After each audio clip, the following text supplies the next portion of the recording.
And welcome to the Alouettes Flightdeck podcast dedicated to Montreal. It's football presented by our good friends over at SportBuff, where if you use the promo code OWLSFlightDeck10 at checkout, you'll save 10% off the entire order. So head over to sportbuffshop.com, use the code, save 10%, and support local. I'm Tim Capper. You can find me on X at Repact. That's REPPACT. And I'm Cliffy D. Feel free to shoot me a follow on X over at Cliffy D. So, how are the Uncrustables? And boy, we are really going into this thing because I had to ask the question because you and I just happened to see each other just by total flukage at the grocery store this past weekend. Yes, indeed. And let me tell you, there seems to be a epidemic when it comes to Uncrustables with NFL teams. And curiosity got the better of me, and I had to find out what the hype was all about. Holy cow. They're so good. I get it. I get why I think it was the Denver Broncos supposedly go through 7,000 of these things a season. Like, I mean, divide that by 53. I mean, and over the sports, I mean, it doesn't sound like a lot, but I mean, at the same time, it does sound like a lot. Like, that's a lot of the little sandwiches. But they're awesome. I think I'm gonna have to pursue like a sponsorship deal. Maybe. Yeah, they'll probably tell me to get the hell out of their face, but I mean, so good. Ladies and gentlemen, the grape jelly Uncrustables are top tier. I have to say that. I haven't tried the other ones yet. I can always report back to you folks and let you know what I think. You know, maybe you know what we should do, Tim, just for the sake of nostalgia. I see where this is going. I bet you do. I mean, it's not Bad Monkey popcorn taste testing, which we did. That was. There's a throwback. Wow. I maybe we should save that for the 10th our 10th season next year. But maybe we need to do like an unboxing and a taste test of Uncrustables because live, absolutely. Since we become the kings of live, yes, we have the power, we have the technology, we can do this. We can rebuild them. Yes, but yes, the grape jelly, top tier. My next question, my follow-up question, is considering where I saw you buying them, why didn't you buy them at Walmart? They didn't have. No kidding. No kidding. Wow. They have the hazelnut ones, which I guess is, you know, they can't say Nutella, but it's essentially Nutella spread in them. And they have the strawberry jam, but everybody keeps saying that the grape jelly is that is the one to get, and they're right. It is outstanding. Wow. Interesting. Okay, well, I answer question. And so what do you think about Uncrustables? Thanks for joining us. This has been another food review by the Alouettes Flightdeck. That's right. Not poutine this time. Go figure. No, not poutine. Great episode this week. Stay tuned for an extended interview with superstar wide receiver Austin Mack. Had him back for the first time on video on the pod, technically, officially. So It was good to have him back. But stay tuned for that one. Oh yeah, and always great to chat with Le Big Mac. As you said, we had him on the show last year, audio version. We did an interview with him at Grey Cup last year. So technically, he has done video with us before, but but as we talk in the episode, that's Media Mac. That's Media Mac. That's Agreed. Not Austin Mack. Exactly. So yeah, definitely, folks, get your popcorn ready, grab a drink, and settle in for this interview because you're going to learn a lot. He did drop some interesting tea. Remember people talking about the interesting information that we heard about Cody Fajardo and him breaking his ribs? Go listen. You'll understand what we're talking about. But wait, there's more. Oh, wait, there's more. We're not even 2 weeks into the off season, and already things have started. You know, we're not even, the free agency starts in February. You know, free agency starts in February, and the roster bonuses are in January. And both those two things played, I don't know how much of an effect into this, but still it was announced today that the Alouettes have re-signed quarterback Davis Alexander to a 3-year contract where he could, if he gets all of his bonuses, he could end up making a maximum of $1.2 million over that 3-year contract. Mm-hmm. Which it throws an interesting. Still, I'm still standing by Cliff that I never expected to see quarterback controversy on the bingo card this offseason for the Owls. Mm-hmm. It's really partially been quashed, but there are still a couple of things I know that we want to talk about the contract itself, what this will mean for the Alouettes, our thoughts on it. My first question to you is, and this is all the information all the information that came about the salary came from Justin Dunk over at 3 Down. What are your thoughts on the contract itself? I'll just give a quick, first and foremost, Davis is going to be getting a $120,000 signing bonus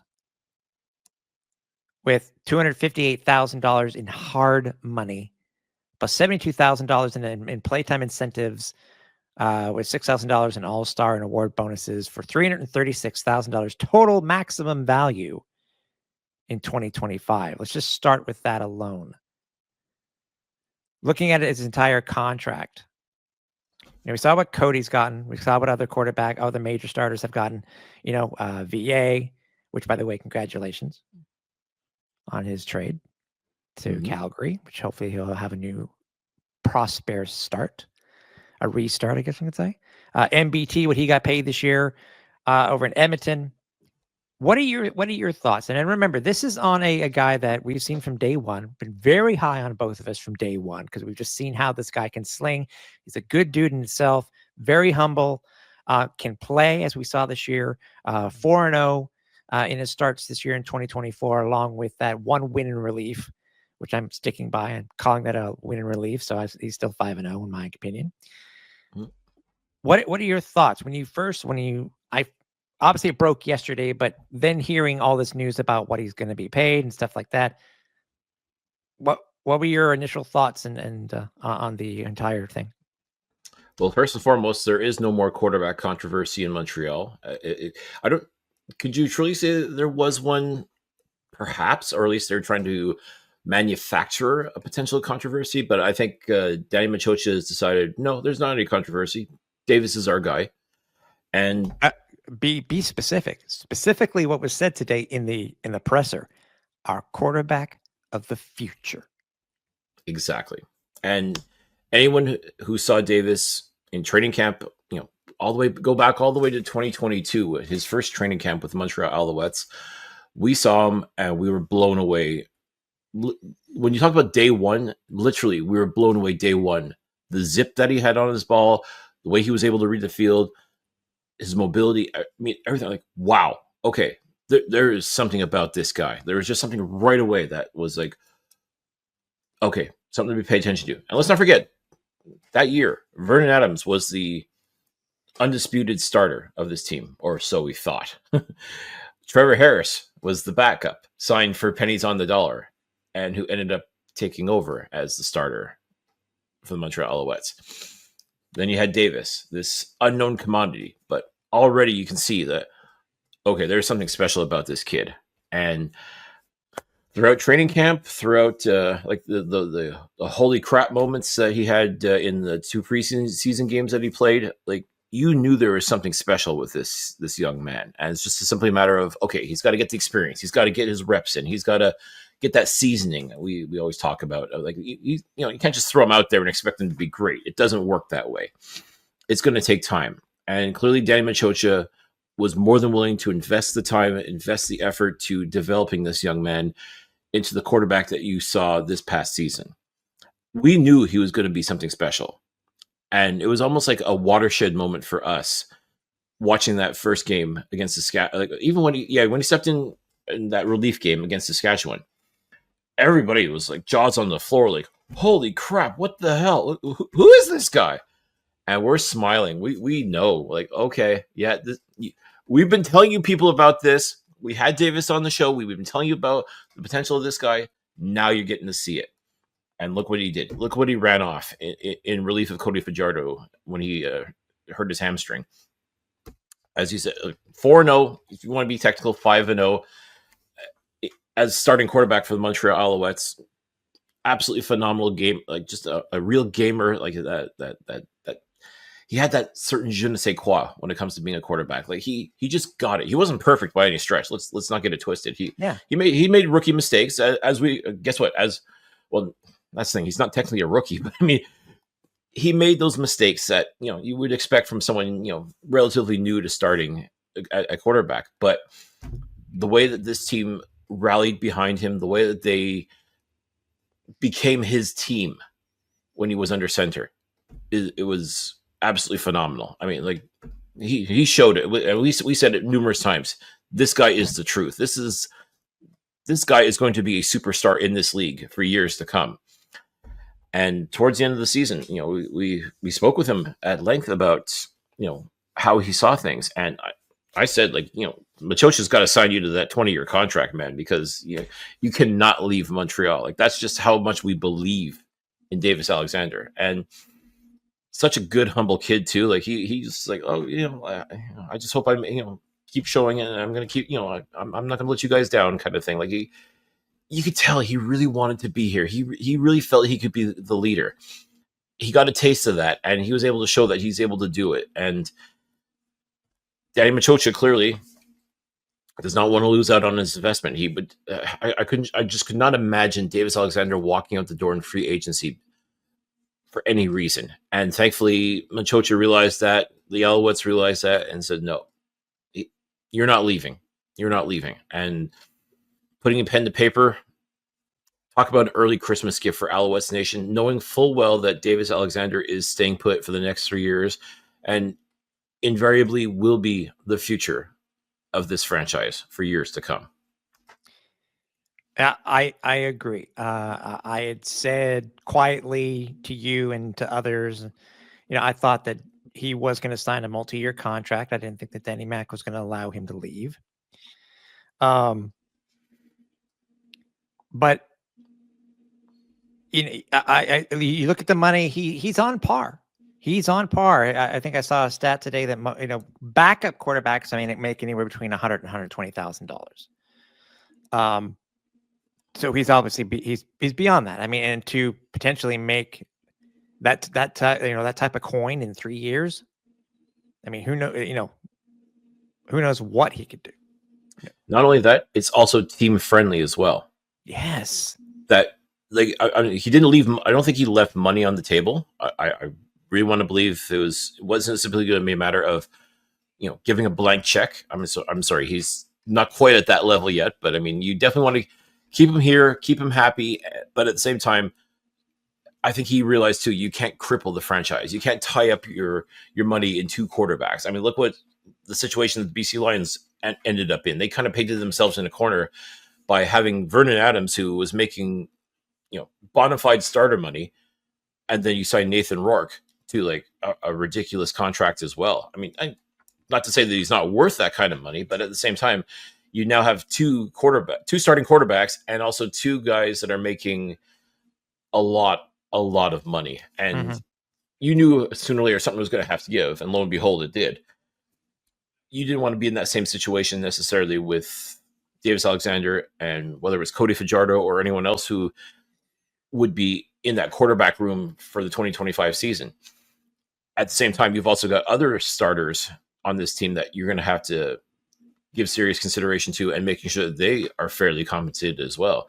So I think Davis showed more of that leadership, like knowing full well, like, okay, I want to, these are my guys. I want to keep as many of them together as possible. We're going to run it back. They came this close to making it to the Grey Cup game. I think he realizes how important it is to have consistency, to have that core nucleus around you, and to grow as well. And I think that's what's key with this deal too, is it gives him a chance to grow into the starting role. It gives him a chance to show that he can be that leader of men and lead this franchise to multiple Grey Cups, hopefully. But you got to have the right pieces in place as well. And a deal like this compensates him fairly, shows the worth that he is, and also too leaves money to sign a lot of those guys that he's going to need to help get this team to the promised land. So as far as I'm concerned, this is a win-win all across the board.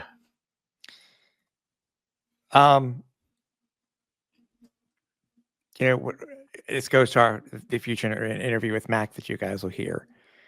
You look at that, as I said, we saw what Davis's stats were this year. And we've seen other quarterbacks too in the past, Cliff, where that they have shown signs of being a good quarterback. And there are many, examples of that in the CFL and in pro sports in general. I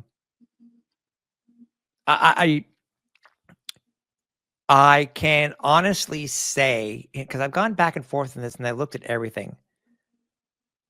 To me, if he makes all of the bonuses and stuff like that, I honestly, it's weird to say, I think the $1.2 million that he could potentially make over 3 years is a steal. Again, yes, you've had quarterbacks who've gone to the Super Bowl and been given a huge contract the year after. Cody was given an extension after winning the Grey Cup. And sometimes you look at it and I'm sorry. I understand the pedigree of some of the quarterbacks in the CFL. And I am sorry, Argo fans, and I'm sorry, Elks fans. MBT, especially this year, was not worth $500,000, especially with his win-loss ratio in his career in the CFL. Obviously, yes, we know Davis. It's early in Davis's career as a starter, but it's not been yes, he's only started 4 games. It's not a flash in my opinion. Davis will live up to his contract for sure because he has the right people around him. Yeah, and again, it's not like he just he truly didn't fall out of the sky and became this incredible quarterback. I mean, he put his time in. He paid his dues. I mean, if you saw him, as I said, back in 2022 and 2023, and even 2024, the training camps, the preseason games, like he showed flashes of brilliance in those games. Like he played those extremely well. It simply was just a matter of how do you get this guy on the field? And the only way to do that, unfortunately, is for someone to go down to injury. And it was even funny, like last year when Cody Fajardo got hurt, it was Caleb Evans that was given the keys to the car. And he did an admirable job too. Not perfect by any stretch, but I mean, he too technically is undefeated as a starter. I was about to say, Montreal Alouettes. It was based off of his what happened the year prior. It's true. Yeah, and again, well, the thought is, okay, he did all this great stuff for us last year. Why couldn't he do it again this year? And that's why when Cody Fajardo went down to injury, it was Caleb Evans that went in initially against the Toronto Argonauts, and unfortunately, they lost that game. And Evans was also too, once again, given the consideration of a veteran and letting him start that game against Saskatchewan, but I'm sorry to say he just didn't have it. And people were clamoring for Davis Alexander to get into the game. And sure enough, the second half, Davis goes in and the rest, as they say, is history. So, but it came off as a shock to a lot of people in the CFL universe that saw that game. Like, who is this guy? But Alouettes fans, like the real ones, they knew that, we saw it, Tim. Like, we knew that Davis was going to be something special. It's just simply a matter of when is he going to get that opportunity to do it. You could make the argument that if they put him in instead of Caleb Evans against Toronto, they would have won that game. And he still, the legend just would have gotten started a lot sooner than that. But okay, it is what it is. You got to give the consideration to the veterans, and Caleb Evans is a veteran of the Canadian Football League. So I totally get it. But all this to say that, yes, this isn't a flash in the pan. Like Davis Alexander has proven beyond a shadow of a doubt that he is not, here today, gone tomorrow kind of thing. Like he has proven that he can play in this league. He has proven he can start in this league and he can win in this league. Yeah. And that's what he's being compensated for. That's why he's getting this contract. And that's why he's basically getting that seal of approval, that stamp that approval stamp from Danny Machocha and the organization say, yeah, you're our guy. You're going to be the leader. Your time is now. What I'm curious to know about, because as we know the contract situation with Austin Mack when he signed his 4-year contract with the Owls, I'm curious to know how much of Davis's contract is guaranteed, because he has the time. He's been with the Alouettes for 3 years. He's been in the CFL 3 years. He's eligible for that type of money. How much of it is guaranteed? How much of it is the that other salary cap? The marketing money? Yeah, the marketing money. Yeah, I'm curious. No, I'm curious to know. If we can find out, we'll let you know. But all in all, now with Davis signing, it kind of leaves the Alouettes in another. I don't want to say predicament, but I guess I'm going to say predicament, because as we have seen this past year, having 2 competent quarterbacks that you're able to start, a 1A and a 1B, basically, how a team can win and how a team can perform despite somebody going down with injury. Now, Cody Fajardo has been our quarterback, no question.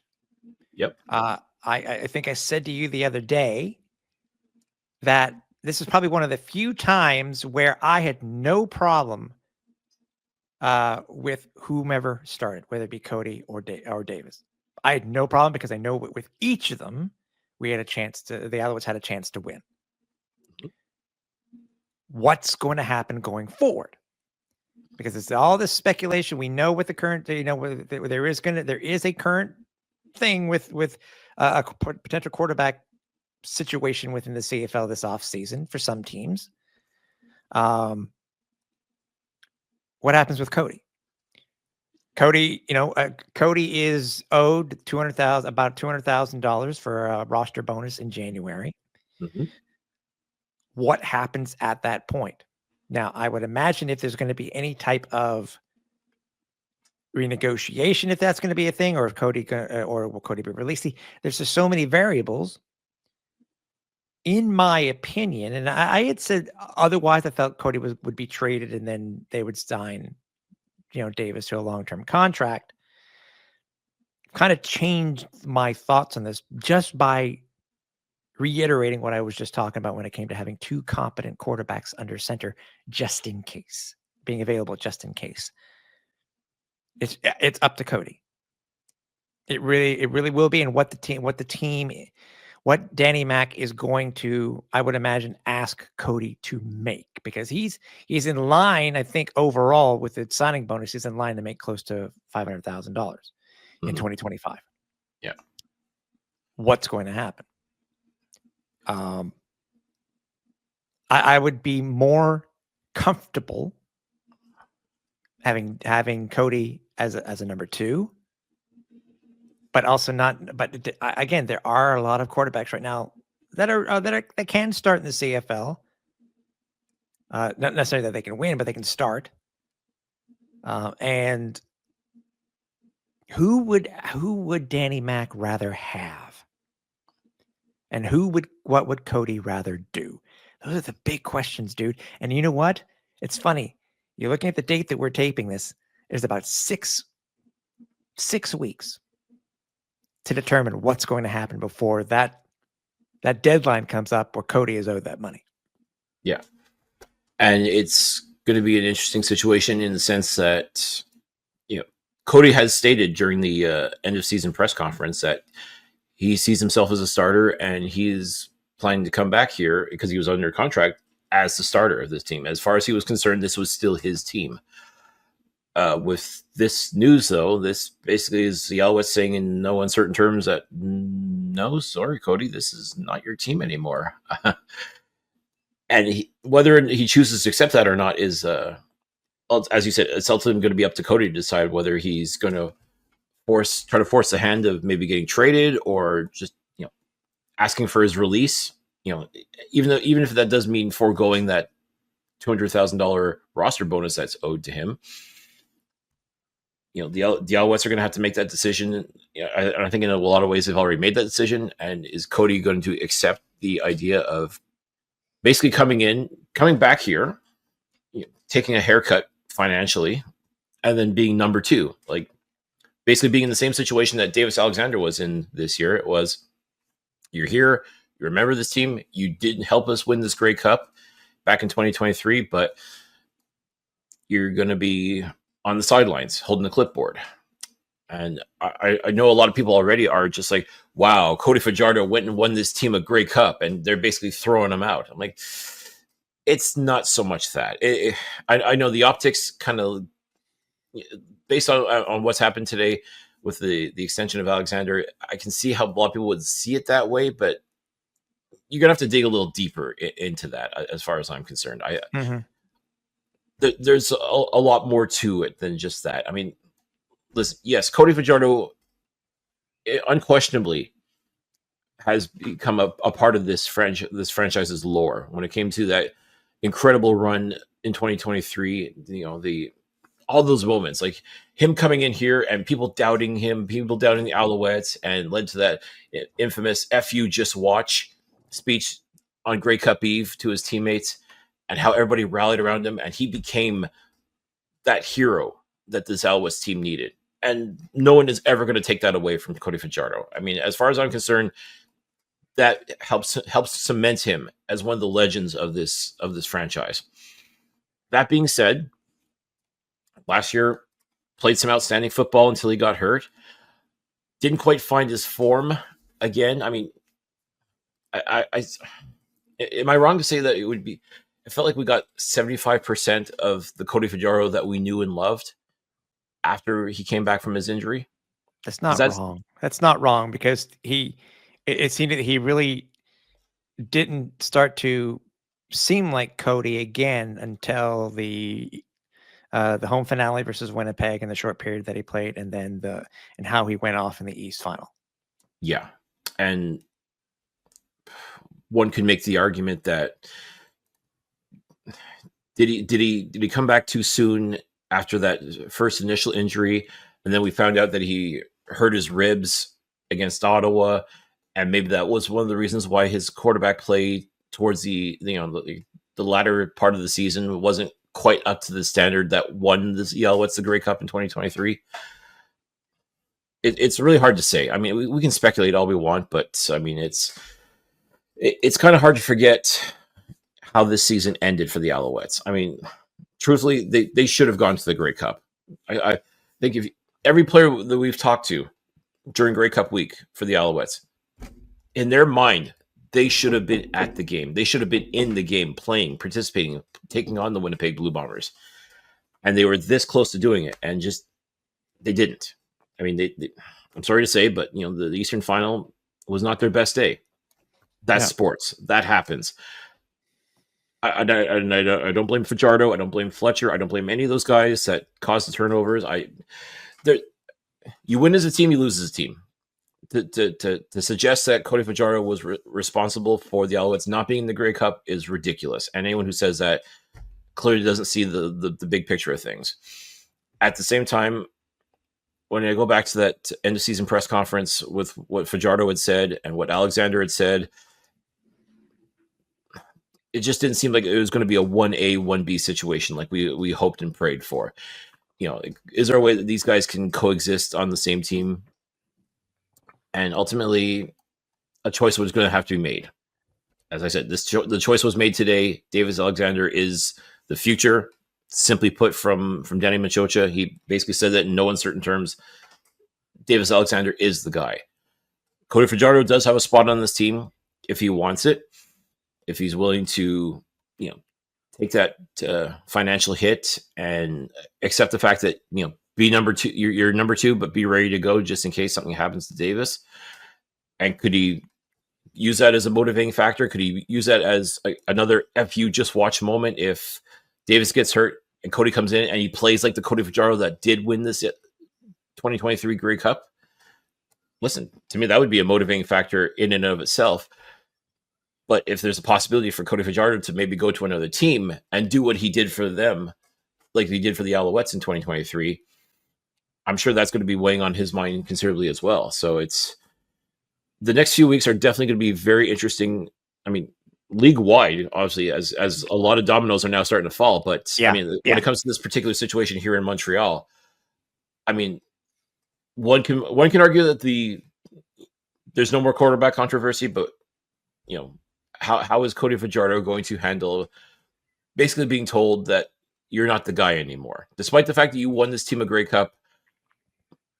It's what have you done for me lately? Unfortunately, that's just the sad reality of sports in this world.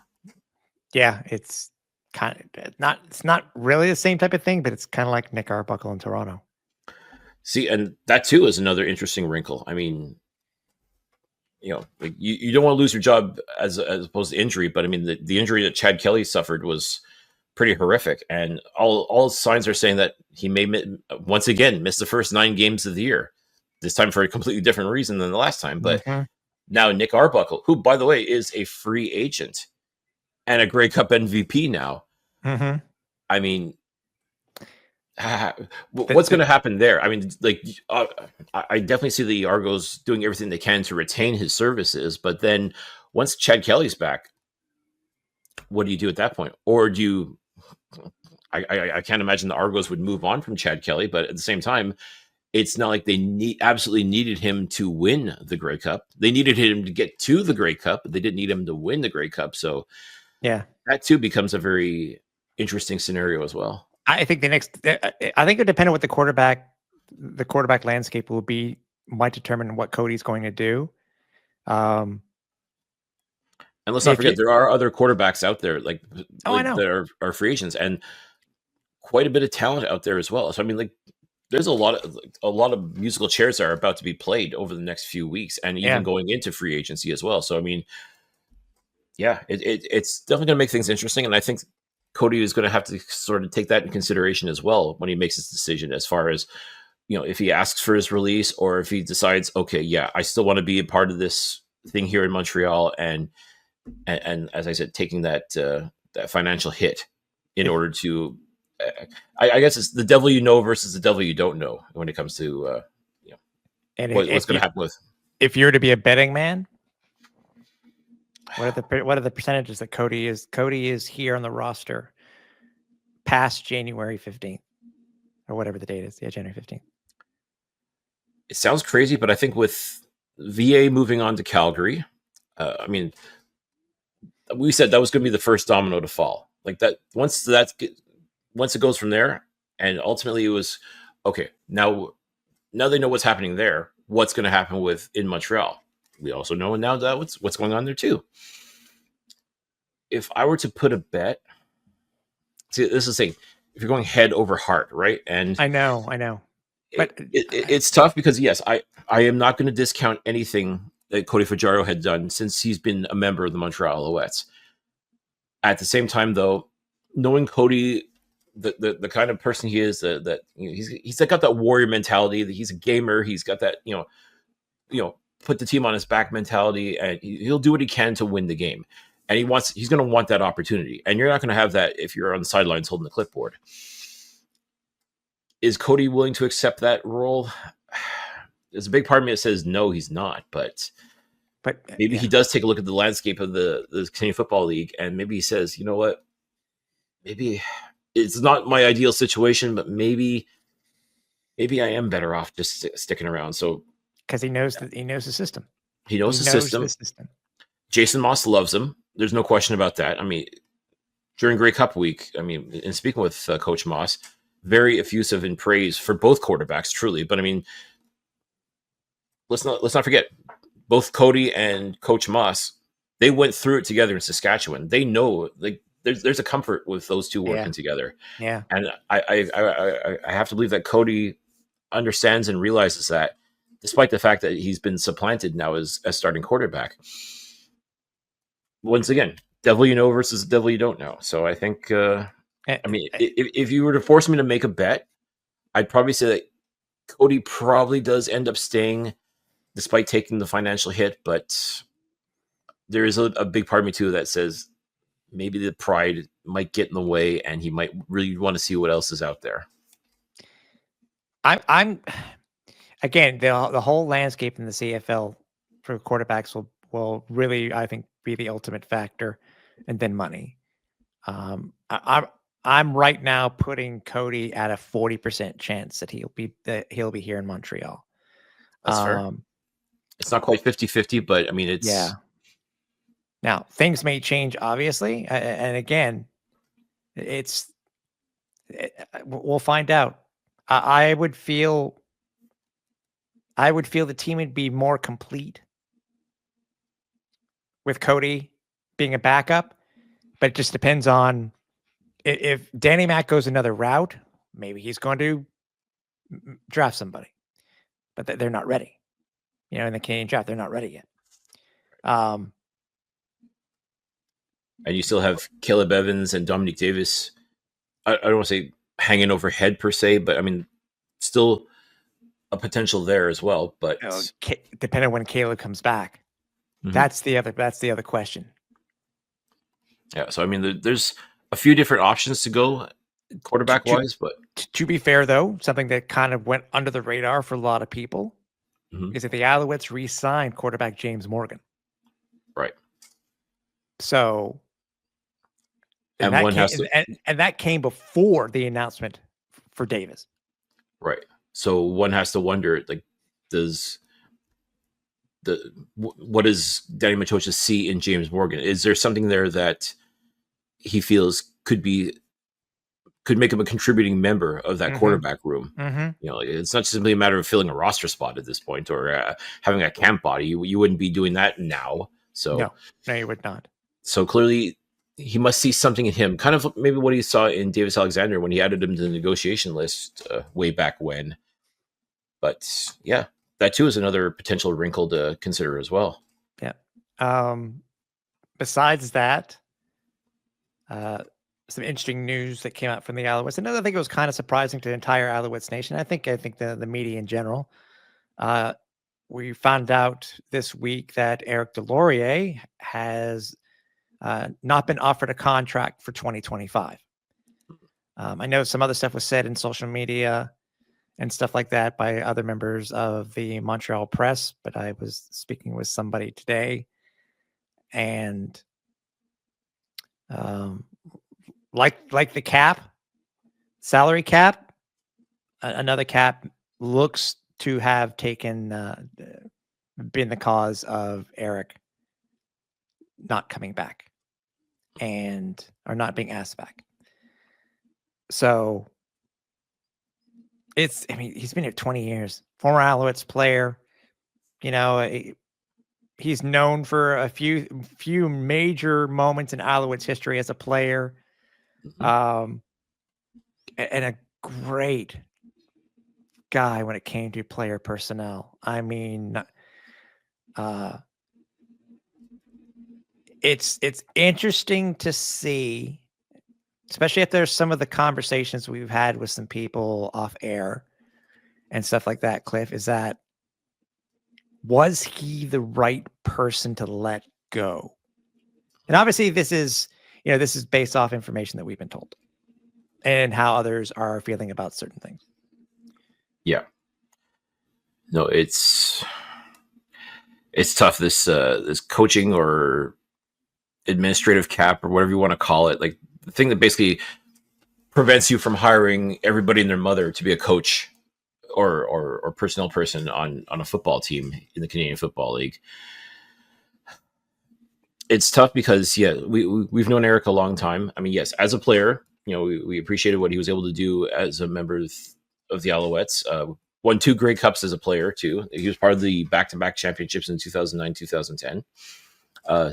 Had some great moments on the field as well as a player. And a lot of his strength, though, as you talked about too, is his eye for talent. Like he was not afraid to go looking for talent in some of the more unusual places. Kind of like what Jim Pop used to do back in the day. Like, like those diamonds in the rough, like guys that, you wouldn't know from a hole in the wall, but sure enough, they get invited to camp and they end up blowing everybody away. And you're like, wow, where did this guy come from? And sure enough, it was back then it was Jim Pop who was finding guys like that and his scouts, but Eric Deslauriers was also too finding a fair bit of talent as well. And for, he loved being an Alouette, like playing for the Alouettes and working for the Alouettes. It was something that he was very, very passionate about. We had him on the show a couple of years ago to sort of go over the CFL draft and just some of the thought process when it came to a lot of the draft picks in that. And I mean, very articulate, smart answers. I mean, the guy knows his stuff up and down, in and out. There's no question about that. And I have to admit, I'm a little surprised to see that they can't find a spot for him, or they maybe they felt comfortable enough with the scouting staff they have going forward that maybe other people can sort of pick up the slack, if you will, when it comes to the admin stuff that he was doing, because he was senior director of football operations, I believe was his title. Maybe that means a couple other people will now sort of assume those duties or be reassigned in another category. That's far beyond my pay grade. There are much more intelligent people at play that can answer that question better than we can. But yeah, it's just it's definitely unfortunate that Eric was shown the door or not invited back, or however you want to phrase it, or however it's being promoted, for lack of a better term. But yeah, definitely we appreciate Eric, everything he did for the Alouettes, whether as a player or as an executive, shall we say. Yeah. Just as I said, great eye for talent, not afraid to find it. And I definitely well deserving of all the accolades that he's had in his career. So all we can do is just wish him the best, whatever the next chapter of his life is. And I mean, anytime he wants to come on the show too and talk about his time in Montreal, we'd love to have him. By all means. And I still find it funny too that the Alouettes have not made an official announcement. Yeah, the fact that our guys at 3 Down Nation, they got the scoop and they were able to make that announcement. So yeah, and he's still listed on the Owls website. Well, we won't get into that.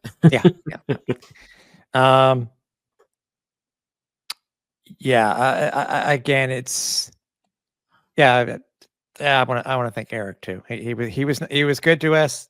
We're just some small time media guys, but he treated us as if we were the big guys too. So it's greatly appreciated, and he provided us with scoops in the past too, and we did our diligence and we did what we should do. So it's greatly appreciated, really is. And I will admit he'll be missed. So I know we're gonna get to the Mack interview, but considering that it's a little bit longer format of our normal interviews, Cliff, I'm just gonna remind everybody that we are on social media. You can find us almost anywhere. If you want to listen to our whole archive of all the shows that we've done over the 9+ seasons, head over to www.alouettesflightdeck.ca. We are also on X, and that's over at Alouettes FL Deck. On Facebook over at Alouettes Flight Deck Pod, and Instagram and YouTube over at Alouettes Flight Deck. Speaking of YouTube, make sure that you head over there if you want to catch not only the audio version of the show, the video version of the show, but you can also catch all the last 2 seasons of our post-game show, Flight Deck Live. It's all listed there. And Flight Deck Live can also be found too over on Twitch. That's at twitch.tv/Alouettes Flight Deck. And if you're looking to rep some merch, maybe you want to wear something for the upcoming Alouettes locker room sale on the 14th of December, head over to flightdeckgear.ca. Pick yourself up a logo t-shirt. Pick yourself up a Cartoon Bird 56 shirt. We're the top selling shirt we have ever produced. And boy, we got some ideas coming for 2025. We have some pretty cool stuff. Also, I think make sure to, if you are still in Grey Cup mode, don't forget we still have last year's championship t-shirt that we created, the We the One shirt. It's still available too over at flightdeckgear.ca. Also want to remind everybody too that we are a proud affiliate sponsor of Royal Retros. Hey man, Cliff, you do not need a time travel machine in order to get some retro merch. So if you head over to royalretros.com, use the code Flightdeck at checkout, you will save 15% off your entire order. I hate time travel. Back to the future. Back to the future. Mac, what can we say, dude? As I said, this is the first time we've had him back in video format, but this was a fun interview to do with Mac this week. Absolutely. Just such a good dude on and off the field. I mean, just an absolute talent, an absolute find. I mean, again, what more is there to say? I mean, folks, you'll hear about it from Austin himself, but I mean, like, he's here for the long haul. He's making a home here. He's raising his family here. He is going to become a part of the Montreal fabric. And Alouettes Nation, I don't know how much more you want out of anybody that's on this team. Truly, like, talk about being invested. Austin Mack is definitely invested in Montreal, invested in the Alouettes, invested in Alouettes Nation, invested in the 514. So, without further ado, because it's one hell of a chat, you don't want to miss it. Let's go to our man, Le Big Mac, Austin Mack. Guy we've been wanting to have back. I mean, he's already been on the show before, but we've had to have him back. First time in video, obviously, for us, but I mean, it's better to look at Mac's face than just to listen to his sultry voice. We got Austin Mack with us. Mac, thanks for joining us, bud. And we're glad you're back in the 514. The first thing I wanted to start off with is that for you've had some personal changes in your life. You've had some professional changes in life. And I just want to say congratulations on everything, man. Because it's, I can only imagine what it's been like for you, for your family, for your new member of your family, and for your wife. Just again, congratulations overall, bud. First of all, guys, thank you. Thanks for having me. Absolutely love the pod. So I was like, yeah, I got to get on the pod. I told you guys a couple of times. And Tim, man, thank you. I came prepared, guys. I got my wine glass. I'm here to have a great time, great vibes. Hopefully, we create some good content. Give you guys as much scoop. But this is full throttle, no filter. We're going all in. So I'm excited. Let's have a great time, guys, and let's do it, man. We're not getting media Mac. We're just getting off-season Mac. Off-season Mac, yes, sir. No, I got to ask. Father of two now. And maybe for our old school fans, maybe they'll appreciate this. Are you the Mac Daddy or the Daddy Mac? It's definitely Daddy Mac for sure, or Baba Mac. That's my littlest one. Always call it, like, she couldn't say Dada, so she's called me Baba, like with a B, and that's like her go-to. But I mean, it's right now, season's over, so I'm full throttle Daddy Mac all the way. Wife just drops the kids off on me all the time now, so it's full throttle. We're loving it. Trying to build a good routine, but you know how it is. 202, little sleep, but it's a blessing. There you go. That's what it's about, man. Family. Just come on now. What's it been like? Obviously, maybe fans don't know, but you are here in Montreal now, full time. You've gotten, or have been looking, or may have gotten a place in the city. What's it been like to be accustomed to being in Montreal full time? Yeah, I mean, first winter, so we're looking forward to it. I think the coolest thing is, like, I know mentally I got an off season. All right. Like, I don't have to do anything for 6 months. Everything's kind of like, we kind of have a little calendar and set in stone. And so, like, now it's like, okay, let's explore. Okay, what's the winter vibes like here in Montreal? Like, it's not snowing yet. It's not impossible to go outside. But what's some things that we love to do? And we're big foodies. We love to see, the lights, shows, and Christmas vibes are coming around here soon. So we love that. Ice skating. And then the architecture just out here in Montreal is amazing. So for us, it's trying to get out of the house as much as we can as a family, continue to see the city. And then, football related, it's like, all right, let's build a team. All right, so where am I going to train? Where am I going to, do my medical? How am I going to be able to continue to be where I want to be on the football field and still bring that same intensity from where I was training to here? And that's really where the whole mindset's been. Right now, we're taking some time off. We're going to take probably all the way until December 30th, January 1, until we get back into it. I mean, I'll do light stuff, recovery stuff, maintenance work, movement stuff right now, but to really heal the body, get everything back together, and then we'll go full throttle from January all the way up until camp. So. Now you talk about healing your body. Obviously, when you came back to the Alouettes in August, you played that first game against Edmonton, and then got hurt again, and unfortunately had to miss a bit of time again. Are you, for all intents and purposes, 100% as far as from that injury goes, or from any other injuries you may have had? I mean, there was a significant ankle injury. Ankles or any joints in general are tricky. They linger a lot, create arthritis. So it's like, you roll an ankle, you kind of still deal with it over time. And it's something that's going to take some time. Like, I got to really make sure I train and get these ankles feeling really good. And then, next year, prevention is going to be like the number one thing for me. Probably I don't really like take my ankles until I have to. So I think I'm going to take my ankles to start the year. I think we're going to, do some things to be in a more preventative standpoint. But I mean, the body's feeling a lot better. It's only we're still in November, so it's really early. I'm excited. We'll feel great come January 1, and once we really start getting our body, back to elite shape. And it was such a fluke injury, Austin? Because I mean, you're there at practice, and you just turn it, and was it one of those things where you thought immediately that there was something? Because obviously, I think it was on the last day of practice, if I remember correctly. Before Yeah. Mm-hmm. Was it something you knew immediately, or did you have to wait until they did the tests or the X-rays or whatever they did? Oh, immediately. Yeah, I couldn't stand up. I said, "Oh man, like this one's pretty, serious." I didn't think it was gonna be so serious that like I couldn't play anymore. Like I'm kind of crazy in the head. I can play through anything. I have a high, pain tolerance.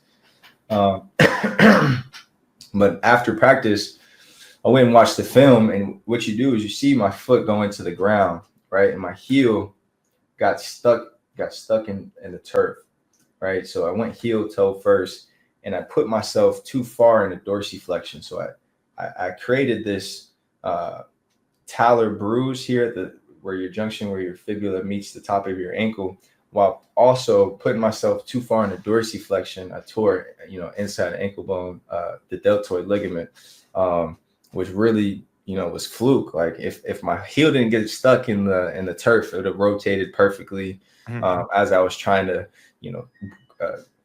successfully land, and everything would have been good. I mean, that's the downside of turf, right? You see all those injuries on turf. It comes with your cleats getting stuck in the turf sometimes, and so, yeah, man, it was serious. Like that one hurt. I got up right away and I was like, I can't move. So, and then it was just, roads to get back mentally. So, yeah, well, funny, you look at the season, you, Sneed, and Tyson all had lower ankle/foot injuries this year. And I think it seemed to be all turf related, because I think it happened for all three of you guys on turf, if I'm not mistaken. Yeah, I don't remember Tyson's. Sneed and Sneeze, he sent me his. It was how he got tackled in Winnipeg. Yeah, and that was that's fluke as well. I know, man. Like, I mean, and my game at Edmonton wasn't great. Like, it was my first one, getting my feet wet. So I'm like, oh, I'm gonna be straight next week. Practice, I'm killing it. I think it was like the last period too in day 3. Like, went through most of practice, and yeah, no, it's the worst thing. Like, obviously, like, expectations and things you want to do individually, and then it's just like, hey, God sets you up. Hey, nah, you gotta listen. Here we go. Let's slow you down a little bit. But yeah, no, outside of that, I mean, I really wish I would have been able to get more, because like in the big moments towards the end of the year, I know the team really needed me to be there in practice, be there to get the reps. And, I wasn't really able to get a lot of that stuff, get that continuity. So it's kind of just blind faith from last year and what I was able to show in practice. So, those details you need, man. You need those details in practice and in preparation. So that's the only thing I regret about, getting hurt and then having to, get myself back in time to at least make the last couple games of the season before that playoff stretch. But yeah, man. Yeah, what during your off season obviously was different than what the other Alouettes were because you were part of the Atlanta Falcons. Now, do you think maybe something may have happened in that camp as well? And it's going from like NFL camp back into the CFL, was it maybe too much too soon? Or like, can you sort of shed some light on that a little bit? No, I mean, I think that's great. I think a lot of people took for granted me not being there in camp and throughout the season as like not being prepared for the situation.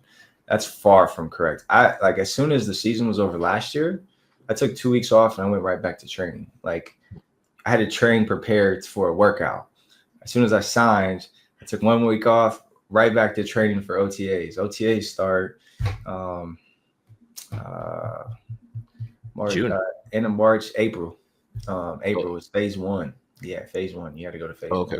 Right. And that lasts about two months. Right. And so then you get another little break, but it's still serious training. Like we're training hard for NFL camp and then go straight into camp, getting ready for games. Physically, I felt phenomenal. What I don't think I was really great for was just the distance, man. You run a lot more up here. You run a lot more. I gained a little bit more weight down south and I had to be ready for, special teams and some insert blocks and stuff that I wasn't typically doing up north. But is that the reason why I got hurt? No. I think the reason why I got hurt was kind of fluky, something I can't control. But no, my body, like I said earlier before we got on here, like I'm excited to have this time to rest, to bring my body back as I spill my freaking wine, get my body back and, be in a position where, I can take a, full off season to really build that base back to get in the position where I'm like, okay, I'm ready to go for 6 months on here again for a season. So, coming into the season, obviously you made a hell of a name for yourself last year in your Grey Cup winning season. Coming back when you did to the Owls, did you have any set goals that you had? I mean, considering when you came in and stuff like that, I mean, or did you just want to make sure that you learned what you needed to learn and then you were able to contribute properly? Yeah, I mean, sorry guys. I think that's a great question. Like for me,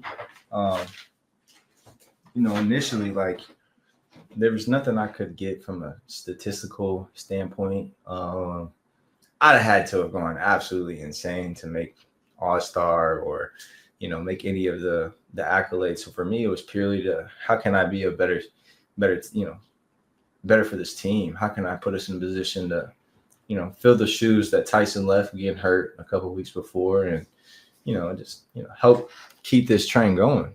I didn't really have identity yet on the team. Like from last year being with the guys, it was obvious, coming in mid-season, that was difficult. Into a locker room that was, close knitted, everybody earned, everything. And now having to be in a position where, okay, got to get back with the guys, you want to take off where you were last year, but at the same time, these guys work their asses off as well and deserve just as much. And so it's really just kind of being in a position where, all right, how can I be a better team player and just continue to help, keep us in a position of winning, So that was my whole mindset. Played to the field too, which was different for me. It's different from a timing and spacing perspective as well. So routes need to be, perfect. So there's just a little bit more details that came to the preparation that were, different. But outside of that, man, it was. I think that was about it for sure. With the whole injury thing, Austin, were you hard on yourself? I mean, obviously, it's something that you could have controlled. I know you wanted to be a bigger part on the field. Yeah. In 24, but you made your presence known, obviously, off the field, etc. But how hard are you when it comes to an injury like that for you? I mean, it's difficult. One, just because of the expectation coming back.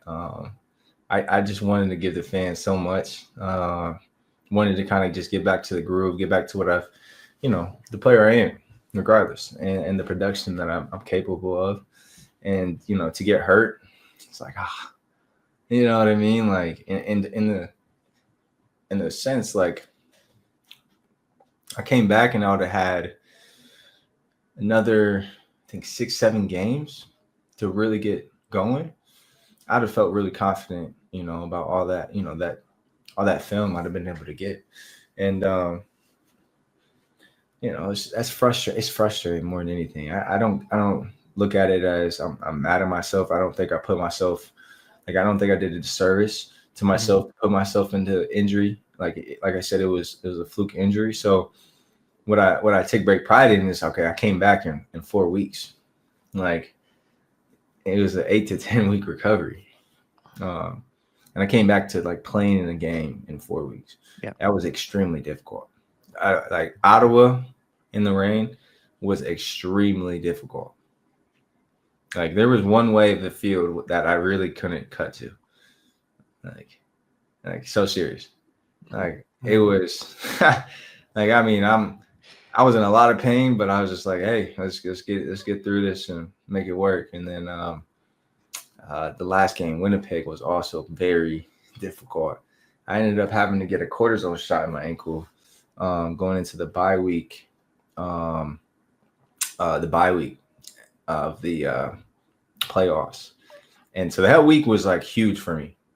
Like, that week was like, all right, get my ankle back. But nobody really knows this. All right. So nobody knows this. During that week as well, I tweaked my hamstring. So serious. And that's because of compensation. Like, I'm sitting here, first off, like, Moss is a big guy on 8. Like, if you're hurt, like, you're hurt. Get the hell out of here. But if you're not and you can play, like, you got to practice. And we got to practice through stuff, like, regardless, right? And so I'm practicing day 1, day 2 comes, and I feel it, and I'm like, practice day 3, like, and that's why day 3 of game week I didn't practice, and I was a game time decision because Moss didn't know I had a hamstring. So the head trainer, I'm talking to the head trainer after the day 2, and I'm like, hey, like, I just did something to my hammy, but I'm fine. And he's like, well, come see the doctor. And I'm like, no, I don't want y'all to get freaked out. Like, we just need to put together a good plan. Like, I'll be fine. Like, it's not serious. And so, but that message didn't go any further than that. So practice was the same expectation. So I go to day 1 in practice. We're good. Day 2, I'm like, I need to chill out. Like, the worst thing I could do right now is to go to day 3 of practice, go full out, and then pull my hamstring on day 3. And then I'm really going to get ridiculed. Like, you know what I'm saying? Like, people are going to hate me. Like, that's what goes through my mind, right? And so I'm like, hey, like, let's wrap this hamstring up. This is me talking to my trainer. I'm like, let's wrap this hamstring up and let's get through this day 3, and we'll be good, right? And eventually he went to tell Moss, and Moss blew up. He's like, no, just forget about it. Stay home and get the treatment that you need. And so, yeah. No, I was going through a lot, dude. Like, this year was tough. So I look forward. Like, this time off right now is huge for me. And being able to put together a full off season to kind of mentally, physically be in a position where I can, produce for 6 months. So. And did you think there was pressure on you as far as your first year in the league, you go to the Grey Cup and you win it?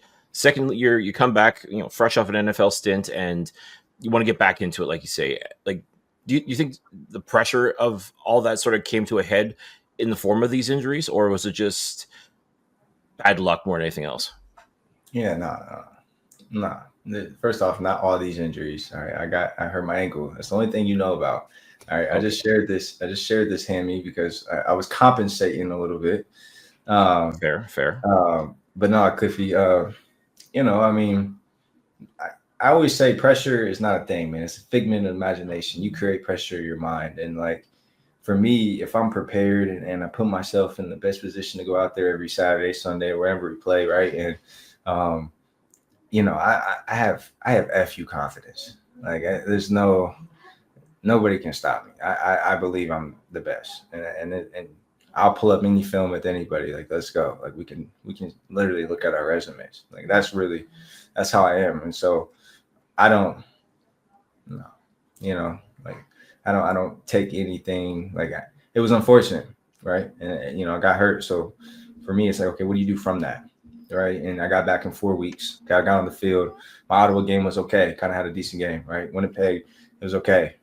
Put out some good film. And then in the East Final was probably my best, performance of the year. And you kept seeing this continual, you know what I'm saying? And that's really, how can I get 1% better each day? How can I continue to help this team the best that I can in the position that I am? And, that's really where I see it. So not only did Cody have the FU mentality, now we know Mac has that FU just watch mentality too, man. So that's cool. I love that. You gotta have that confidence. I mean, confidence is everything for anything. Like, yeah. I mean, if you think you're gonna lose, or if you have that just one drop of doubt, it's over with, dog. Like, yeah, it's over with. And so I walk with that. I talk it. It could be anything. It could be pickleball, ping pong, come to the locker room, whatever. I'm betting on myself 100%. Playing Madden. You got that you know what I mean? And now we ended up in Montreal, guys. So I mean, I gotta keep betting. You know what I mean? Yeah. Now, obviously, people remember that you're playing out your contract last year, but we know, obviously, from seeing you last year, and we know what you can do. What was and obviously, if you don't have to get into specifics, I'm not asking you to. You know that. What was it like starting the whole new contract process? Because as I mentioned to you off screen before we started too, you're one of the first, you're one of the Alouettes to have a 4-year contract, first guy since 1981. Yeah. So you're in rarefied air when it comes to Alouettes players who have a 4-year contract. Yeah.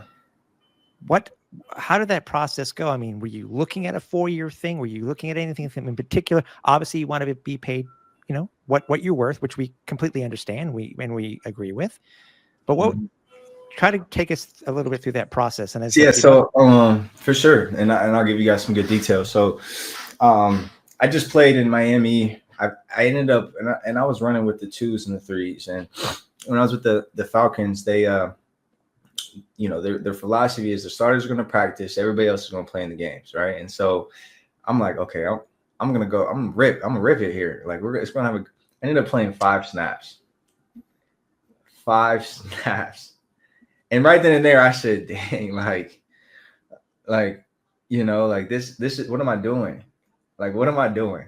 And it's difficult, right? The politics of the league, dealing with situations, dealing with like stuff you can't control, right? As an athlete, as somebody that's a borderline player, getting 5 snaps in a preseason game, what does that tell you, right? And so I'm like, I called my agent. I said, man, talk to these guys right now. Let me know what's up. As soon as he called them, next day they released me, and I was the day after Nathan Rourke, and they brought Nathan in.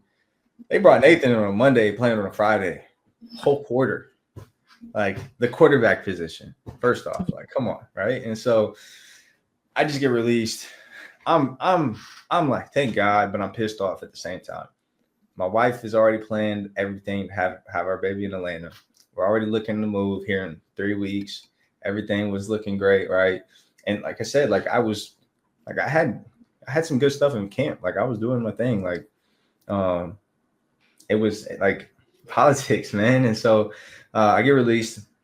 I'm on a plane, headed back home, and I'm like, all right, what do I want to do? Like, it's one thing to sit here, wait for a call. I'm probably not going to get called to get to a team to make it to the second preseason game. Do I want to wait till weekend to get a call and to make it to that third preseason game to just get released? Or, you know what I mean? Like, what do you want to do, Mac? Like, this is the life. Like, this is what it means to be a borderline 53 guy in the NFL and trying to make it. Like, that's the reality. Like, that's just the reality. And so I go home. I'm waiting a few days. And I called Danny. I said, Danny, man, what's good? Like, just chopping it up. He's like, what's going on? I said, man, like, I just got released, bro. Like, would y'all take me back? Like, that ass. And they had just lost Tyson, I think that weekend. And he's like, hell yeah, like, you trying to come this weekend? I said, whoa, this weekend, and he's like, yeah, this weekend, like, we'll get you up here now.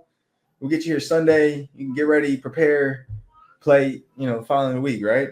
And I'm like, all right, let me take a couple days. Let me think on it.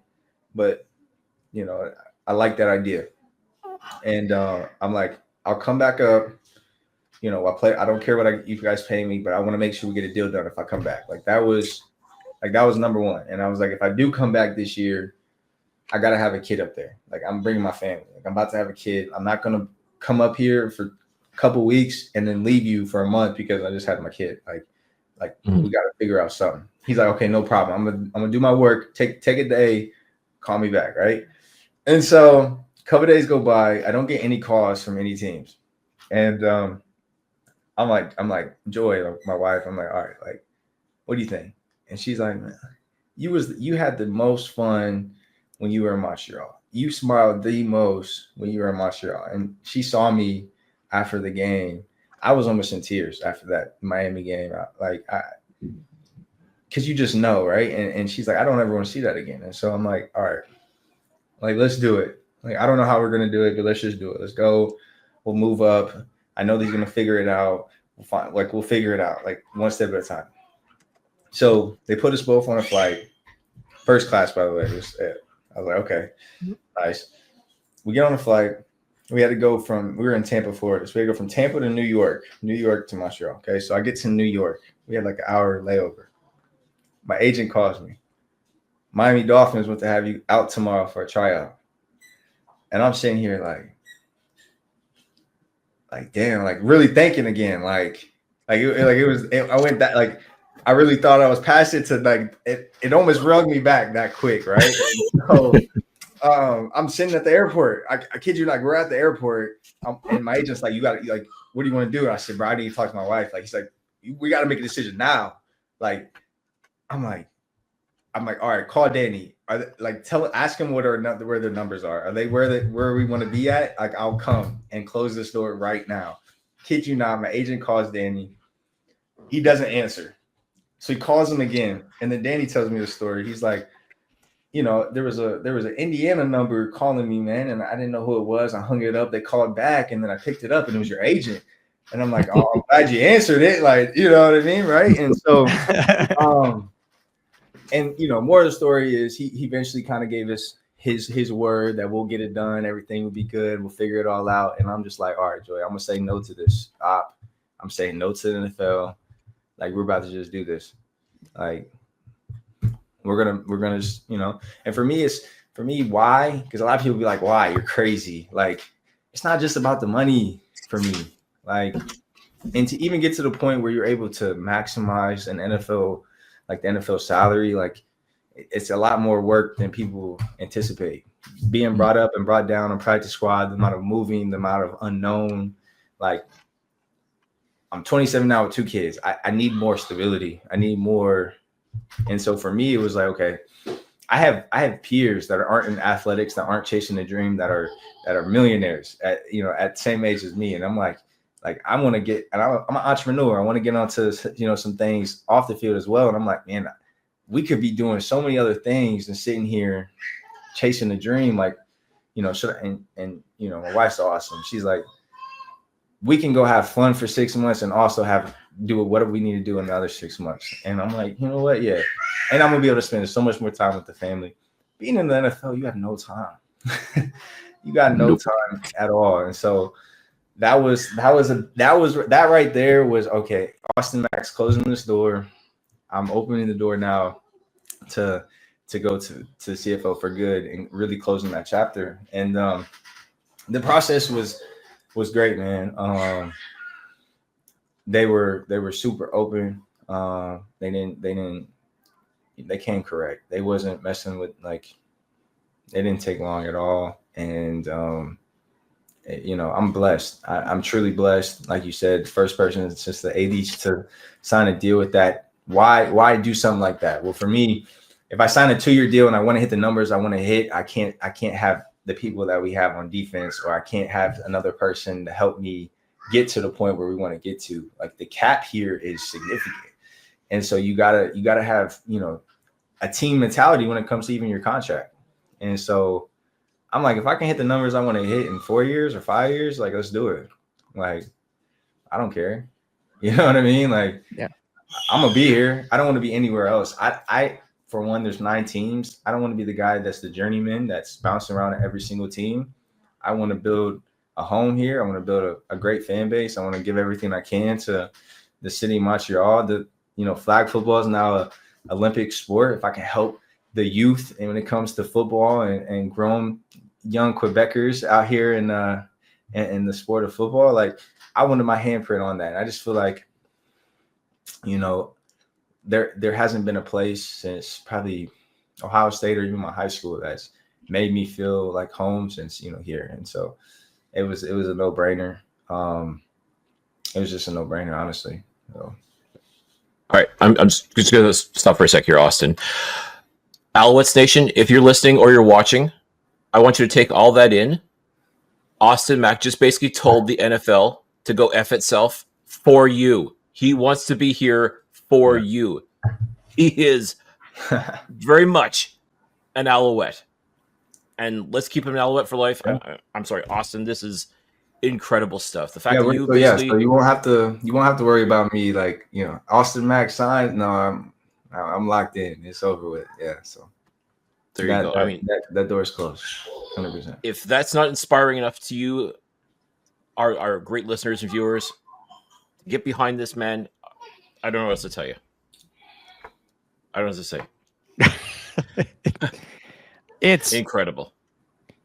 Obviously we're on the other side of this, Mac. I'm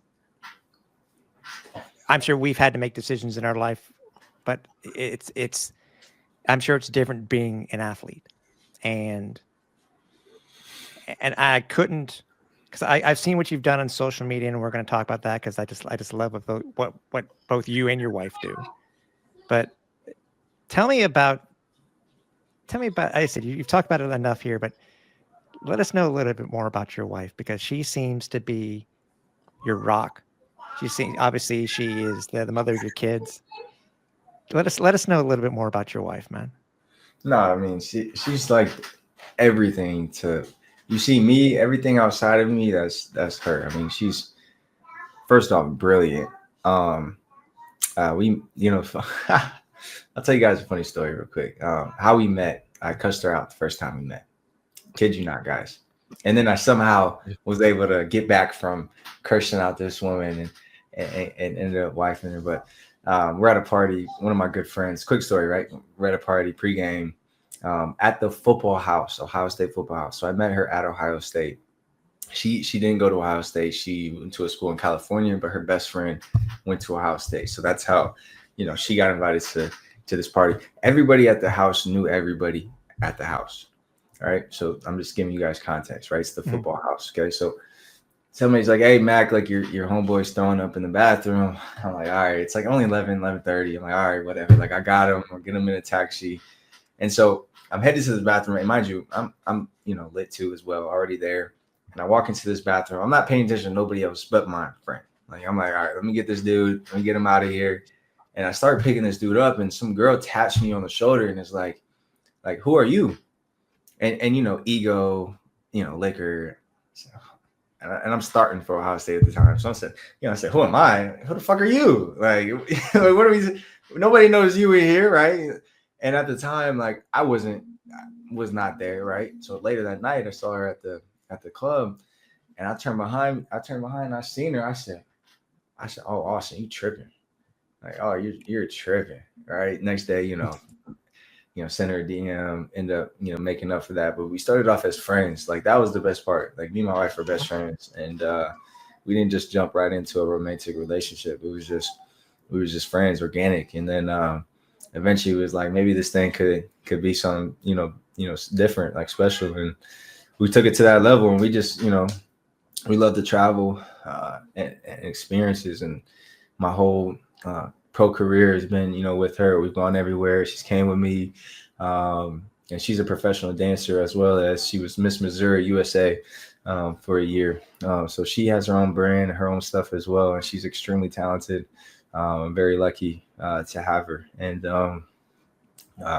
we were blessed with 2 beautiful children. And she's been, trying to figure out how to be a mom and handle, the challenges of that, while also holding it down, holding the crib down and handling me, so as she would say, right? And so she has a lot, but she's holding it down, and she's really the rock of all of this. And we're just really getting started. So,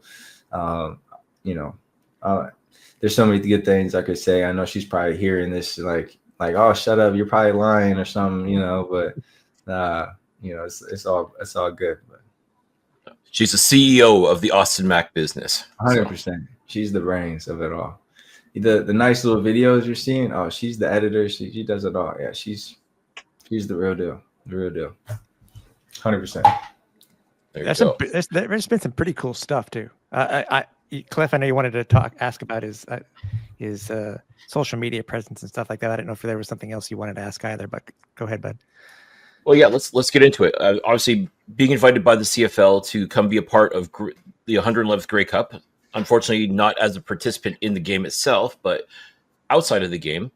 Talk to us about the experience of working with the league and trying to help boost its presence, and in turn your presence as well on the World Wide Web and social media. Yeah, I mean, first off, just the experience of being a media guy and seeing games from that lens, right? Being the guy, I got to wear media, I got to ask the questions, not preparing for a game, right? I was literally in that same situation the year before, and I remember hating every media obligation in Hamilton and everything leading up to the game. And I'm just like, this is all noise. Like, I don't want nothing to do with it. And so to immerse myself kind of in this side of it, right? And we're seeing all the prep stuff, and I'm watching the guys and that are going to be playing and seeing it. And I'm just like, man, like I understand it now, even to a whole different degree, right? And so I think another thing that was really cool is, I got to get to know guys around the league, and there's respect around the entire league. It's already a close knit, there's only 9 teams. Everybody, we play each other a lot. I mean, everybody watches film. And I think like the biggest misconception, like for me, is I used to think Bo Levi was like if I ever met Bo Levi, I'm like, he's probably a dickhead. He probably is this, tool. Man, he's probably one of the coolest guys you'd ever meet.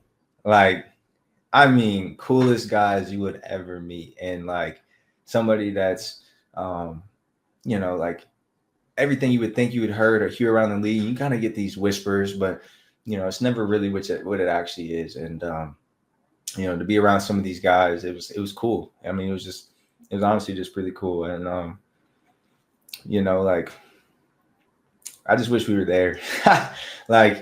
like the start of the Grey Cup, I was good all week. I wasn't really around a lot of the actual events. Everything kind of for us that week was separate. We had our own stuff all across the city of Vancouver. But when that Grey Cup started and we sat down in our seats, I got sick. I mean, sick to my stomach. I said, we're supposed to be here. This indoor Grey Cup. Oh man, this is the one you want to be at. Like, these next two Grey Cups could potentially be snow Grey Cups. Winnipeg and Calgary, like it could definitely be snowing in the Grey Cup. It's happened before, and I'm like, this is the one you want to be at. You're warm. You're not, but I mean, for me, more than anything, like you said, to mention, just to continue to stay on the topic, but social media is everything. Like, not just being an athlete. There's so many other things I want to get into and teach and touch on, and something I just live by in my own day to life. And if I could share that, that's kind of just all I want to do. And me and my family, we I don't know. Some people might think we're cool, but we just try and do some fun stuff every now and then. And we're going to experience. We're going to try and share as much as us experiencing Montreal in the city as we can to our social, and hopefully the fans can just enjoy it with us. But yeah, man, I mean, it's really my first time, making reels and videos and stuff. But it's fun, it's pretty fun. But I think the next step for me, not only just doing videos, is camps here in the off season. I'm planning on doing a couple camps, youth camps, which would be exciting. I don't know if I've thought about potentially doing some skills training, but we'll see. I don't know how my time's looking, but there's some really cool stuff on the rise that the Alouettes are thinking here about starting, called the Football Academy. It's going to be something new for the youth here in the area. So, and I'll have a pretty big imprint on it. So more than anything for me, man, it's just the philanthropy, being able to just give back and give some knowledge, just talk about some topics, for me, that's big, whether it's, physical, if it's mental health, if it's just, teaching anything, you know what I mean? And just kind of being authentic and being myself. Yeah, it's just really just what we do. So how'd you like being on TSN, by the way? We saw you on that Saturday on TSN for your hit there. How was that for you? Had you been a reporter before, on TV, in front of a set, in front of live, many people? I mean, like I said, I'm media trained. I've been able to sit and do some pretty cool things, even speaking engagements. Like a dream of mine is to do like TED Talks one day, and to just put out another funny story. The hardest speech I've ever had to do in front of a group of people. The Women Mean Business. It's the Women Business School at Ohio State asked me to come out and speak about women, and so I had to talk about women for about a 25-30 minute speech, and I was in front of like 400, 500 women. That was probably the hardest one I've ever done. So anything remotely close to just media, talking football or talking about why we lost, to the Argos and why the Argos are so good. Like, it's a piece of cake regardless, it was fun. It was fun.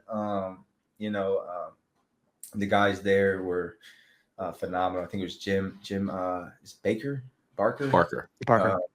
Jim Barker, awesome guy. I was able to predominantly do my interview with him and another guy, and I can totally see myself being somebody that that works his way into a position like that down the road. So the more opportunities I can get in those situations, for me, I mean, it's a no-brainer. It's kind of like first nature for me, stuff like that. So it's pretty fun. Fun fact: Jim Barker is a former Alouettes coach. Did you know that? Yeah, GM and coach. I heard about that.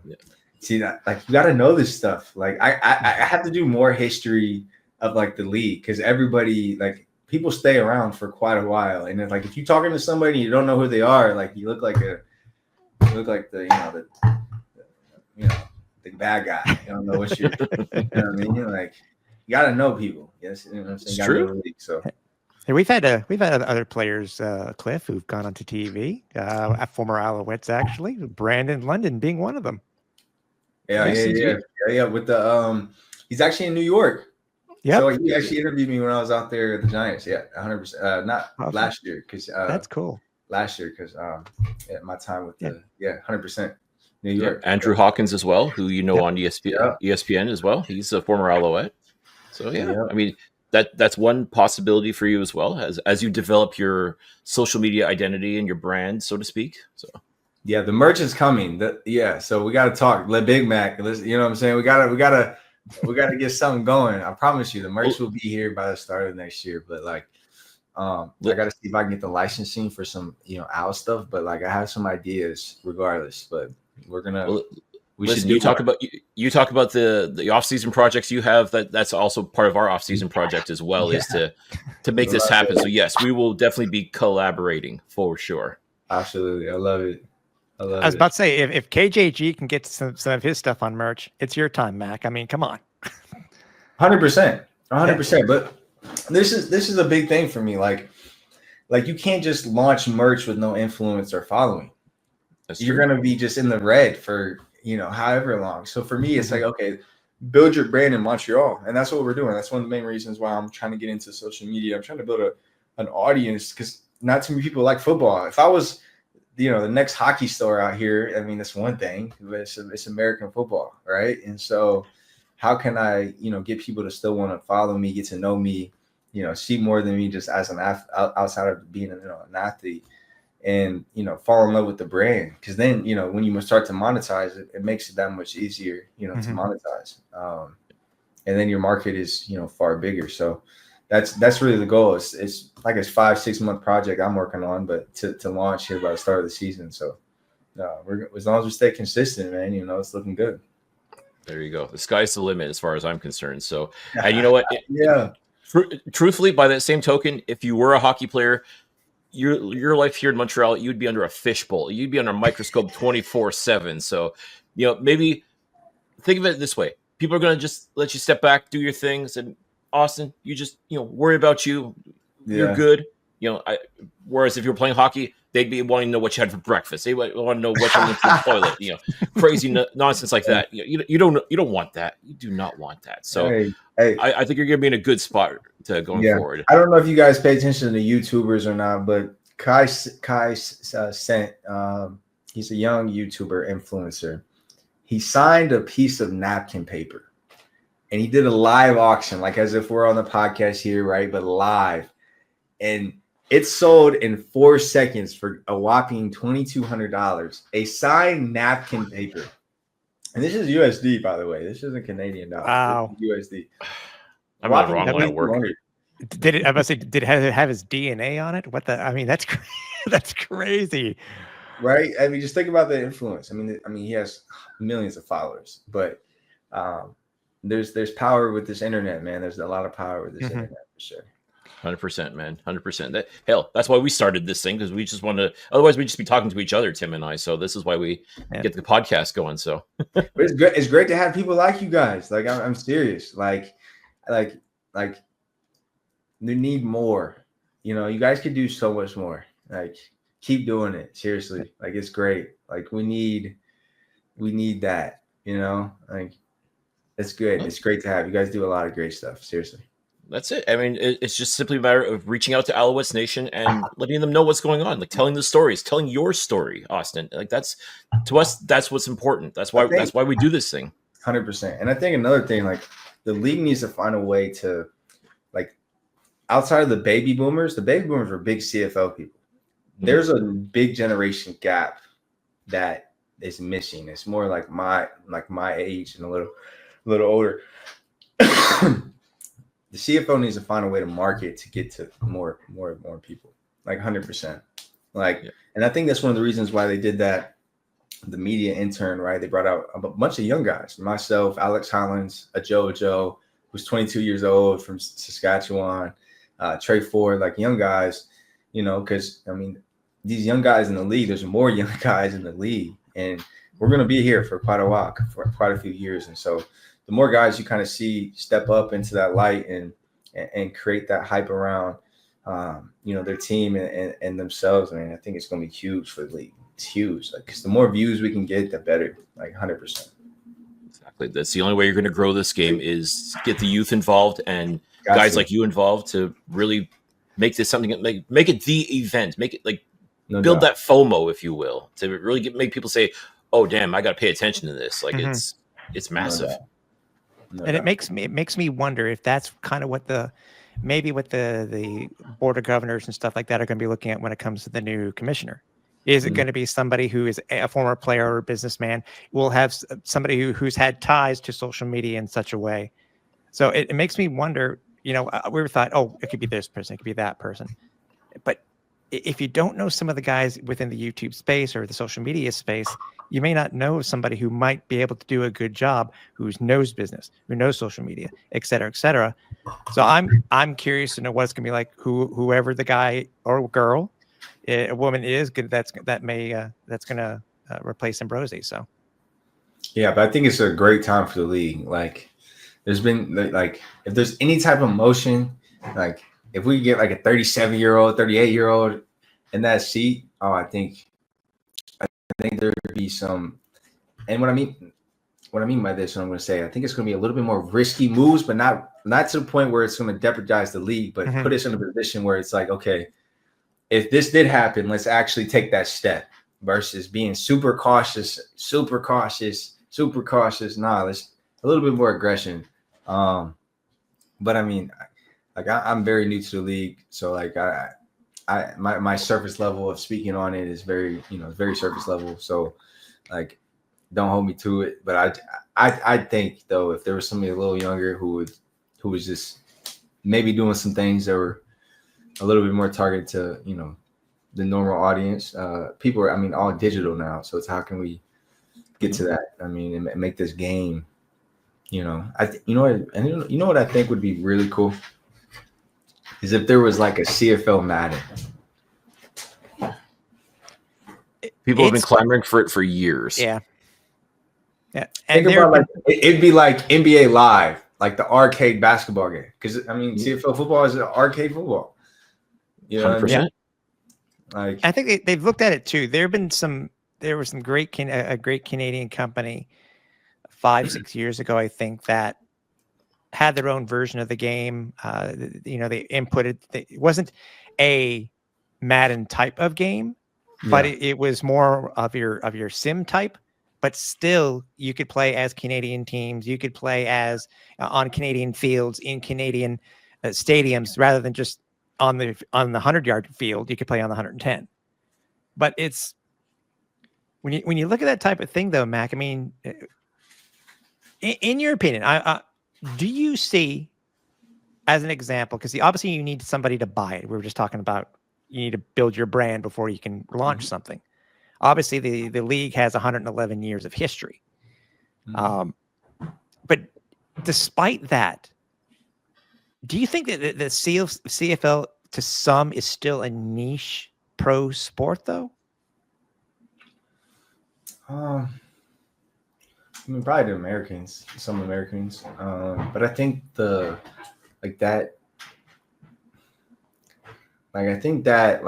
stereotype is kind of going away. Okay. More than anything, like with what, like I'm seeing more and more Americans want to come up here. And just because I know, like I came up here and I was successful, like a lot of people call me for advice to come up here. But there isn't, like, the influence of the CFL in the States is like 0 to none. Like I never heard of the CFL, but there's CFL players in the Canton Football Hall of Fame. Like, this is pro football. The first ever football game was between Harvard and McGill University. Ever. You know what I'm saying? So it's like, and I love it. I love it that you know that, Austin. I love it. See, you're talking about knowing history. I love it that you know that. 100%. Like, I mean, that's one of the reasons why I came here, though. Montreal is, I mean, it's the history. I love history. Like, I went to a Catholic high school that was built on tradition. It's like a sister school to Notre Dame, all about tradition. I went to Ohio State, all about tradition. Like, that tradition stuff is serious, man. Like, where you come from, I mean, what the programs, what the city's built on, blue collar, like the people here are working people. Like, I mean, like when I was in New York, like that was one of the biggest things we talked about. Like, you're in a blue collar city and like you get paid handsomely, so you better come to work every single day on that same mentality, right? And I mean, like, you want to immerse yourself. Even though I'm a public figure, like I still want to immerse myself as a citizen, as the people here in the city as much as possible, like regardless, and know who came before me, what's going on. I mean, all the way. Yeah.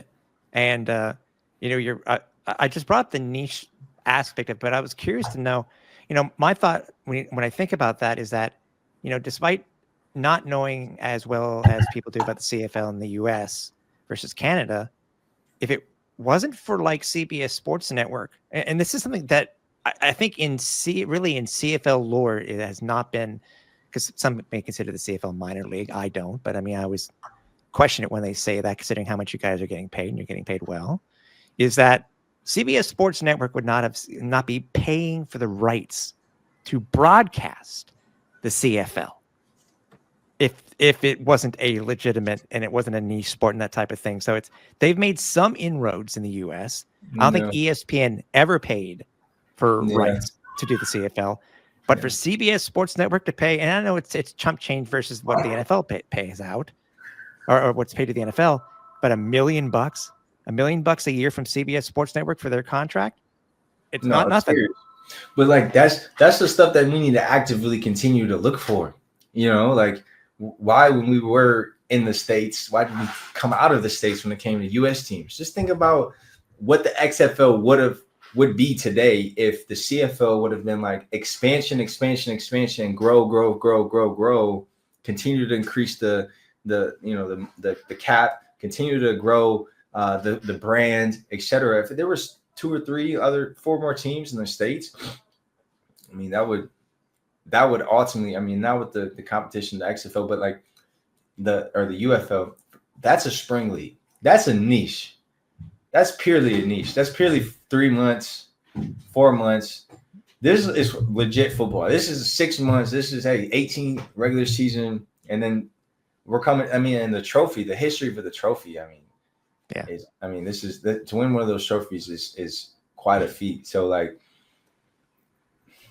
it's just pedigree. Like, yeah, it doesn't have the money, but like with the right people, I mean, it obviously could be something. I think everything, if it done properly, a CFL could be a phenomenal.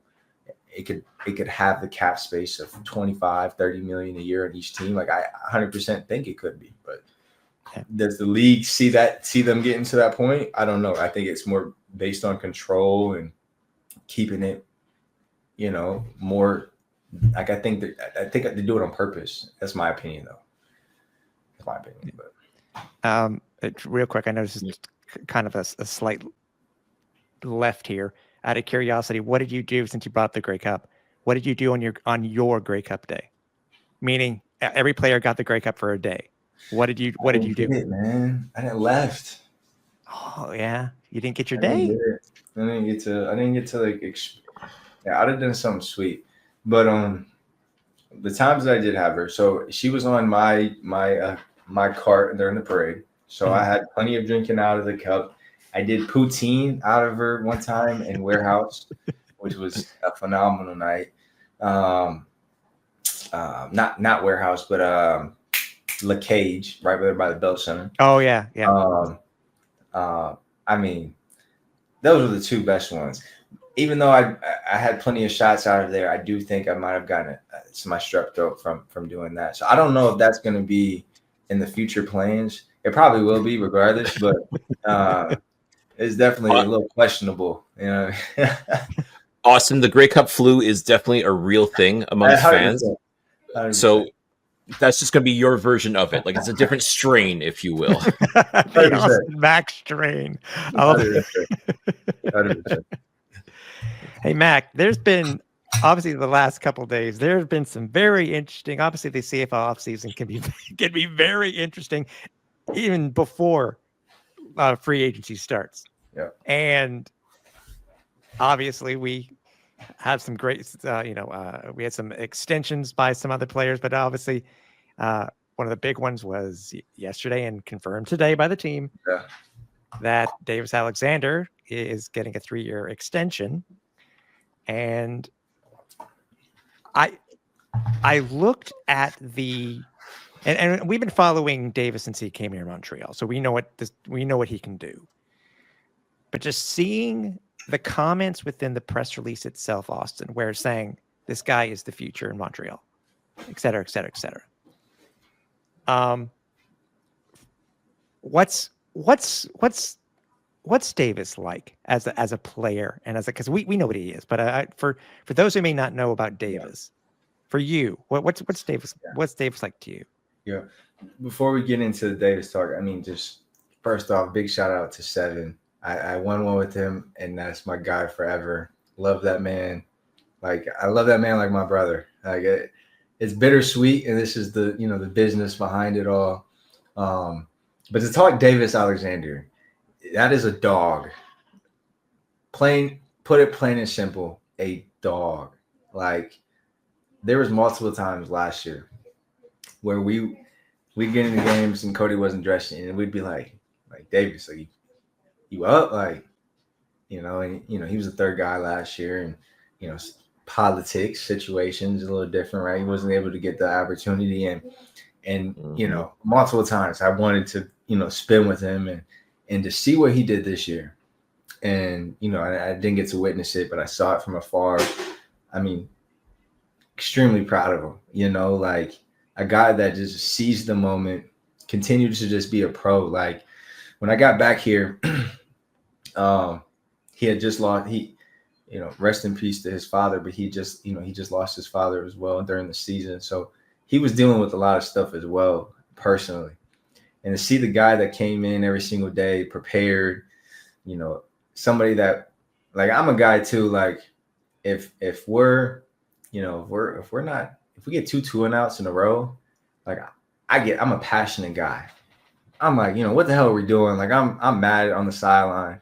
He'll check me quick. Nobody else on the team will check me, but he'll check me. Like he's a guy that will, like, he's a team guy. He's a leader. I mean, he's somebody that, like, you can get behind. And I'm so excited for him more than anything as an offense. I mean, I think we'll be extremely explosive with him at quarterback and just his confidence, man. I mean, seeing where he went from, last year to this year. I mean, just how he walks. I mean, I'm excited for the dude. Like having young guys in general, like I'm a big young guy fan because I think there's more hunger in young guys versus guys that have proved it and have done it for so years and might be on their way out. Like young guys are, we're determined. Like we'd always play, for example, last year, we'd always played Ottawa multiple times, but they're so old. And in my opinion, like I don't think they would ever win. This is last year. I don't think a team like that would ever win with the average age at 31 years old. Like that just, and I know a lot of teams in the CFO tend to take vets over younger guys. And, if done right, man, Davis will be a phenomenal. He's in a position at 26 years old, 3-year contract.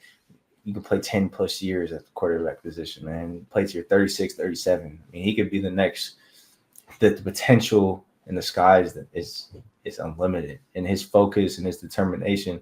I'm excited for him. Like I'm so excited for him. I know he's going to do well.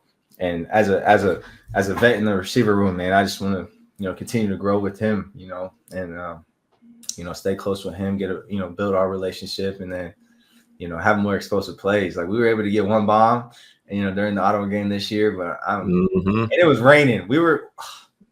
If it wasn't raining, we would have been able to do some sweet stuff. But I'm excited, man. Like I said, I'm not taking nothing from my guy Seven and Cody. Like Cody's phenomenal. We won one together.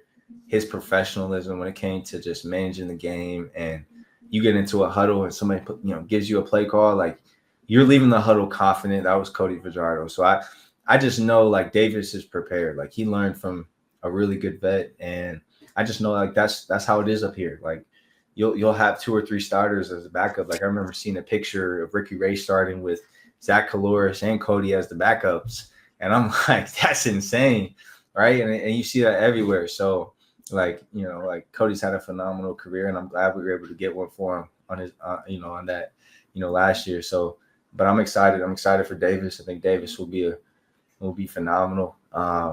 And I told him, I said, bro, you better call me every week, man. Like I'm gonna check in on you, see how you doing. Make sure you're doing your stuff, man. Right? You know what I mean? Just making sure that we continue to get better and that we're on the same page and help lead this offense to being the explosive offense that we're capable of. So there's going to be a lot of off-season workouts, I would imagine, with the guys that are staying in Montreal year-round. I mean, can you envision a scenario where like Austin comes in, for a week or something like that, maybe stays with you, and you guys keep on building that chemistry?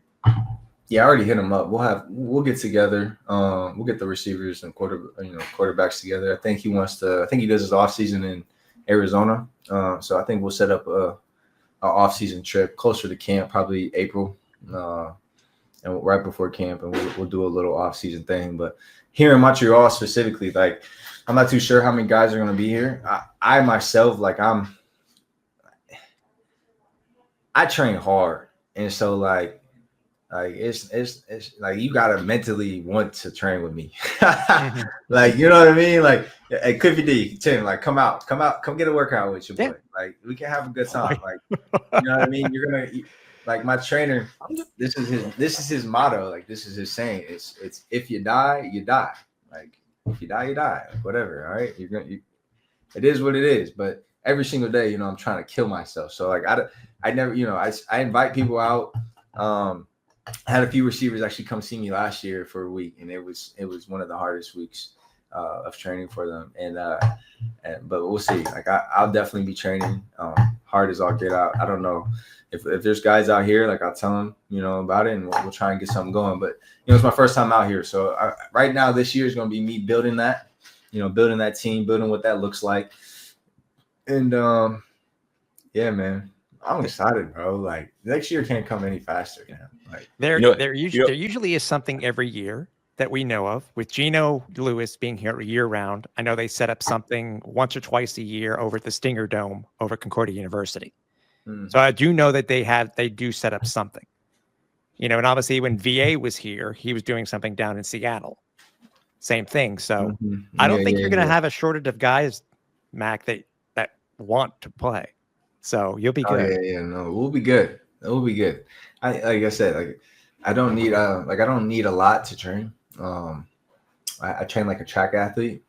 I don't really hit like routes and agility and stuff till, you know, closer to the, you know, third phase of off season, which is like your last month and a half going into camp. Agility is probably the worst thing for your body, your joints.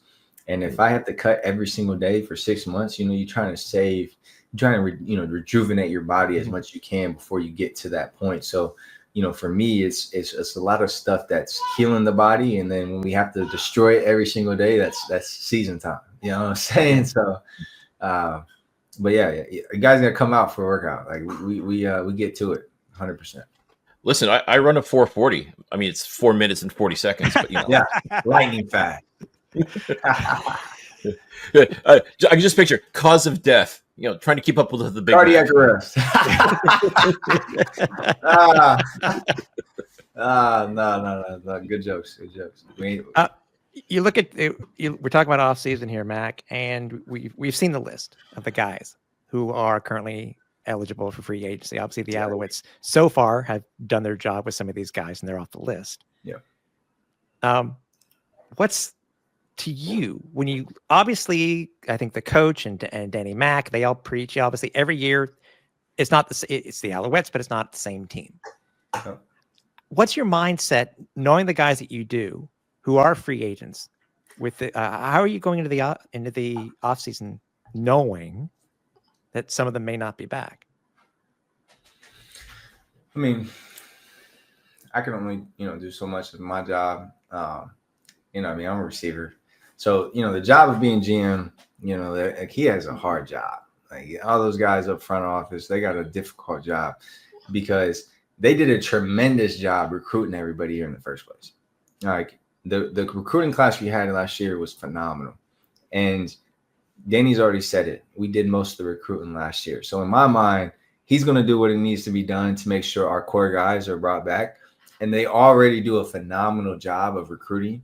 We're going to be fine. We're going to be fine. They're going to bring back our all-star corners. We're going to bring back our halfback. You know what I'm saying? We're going to bring back some key guys on defense and our secondary specifically, because I know secondaries really were. I know they're needing to. We're going to bring back our returner. You know what I'm saying? Like, there's some things that I hope. Like I said, I'm not the GM, so I don't know what these conversations are going.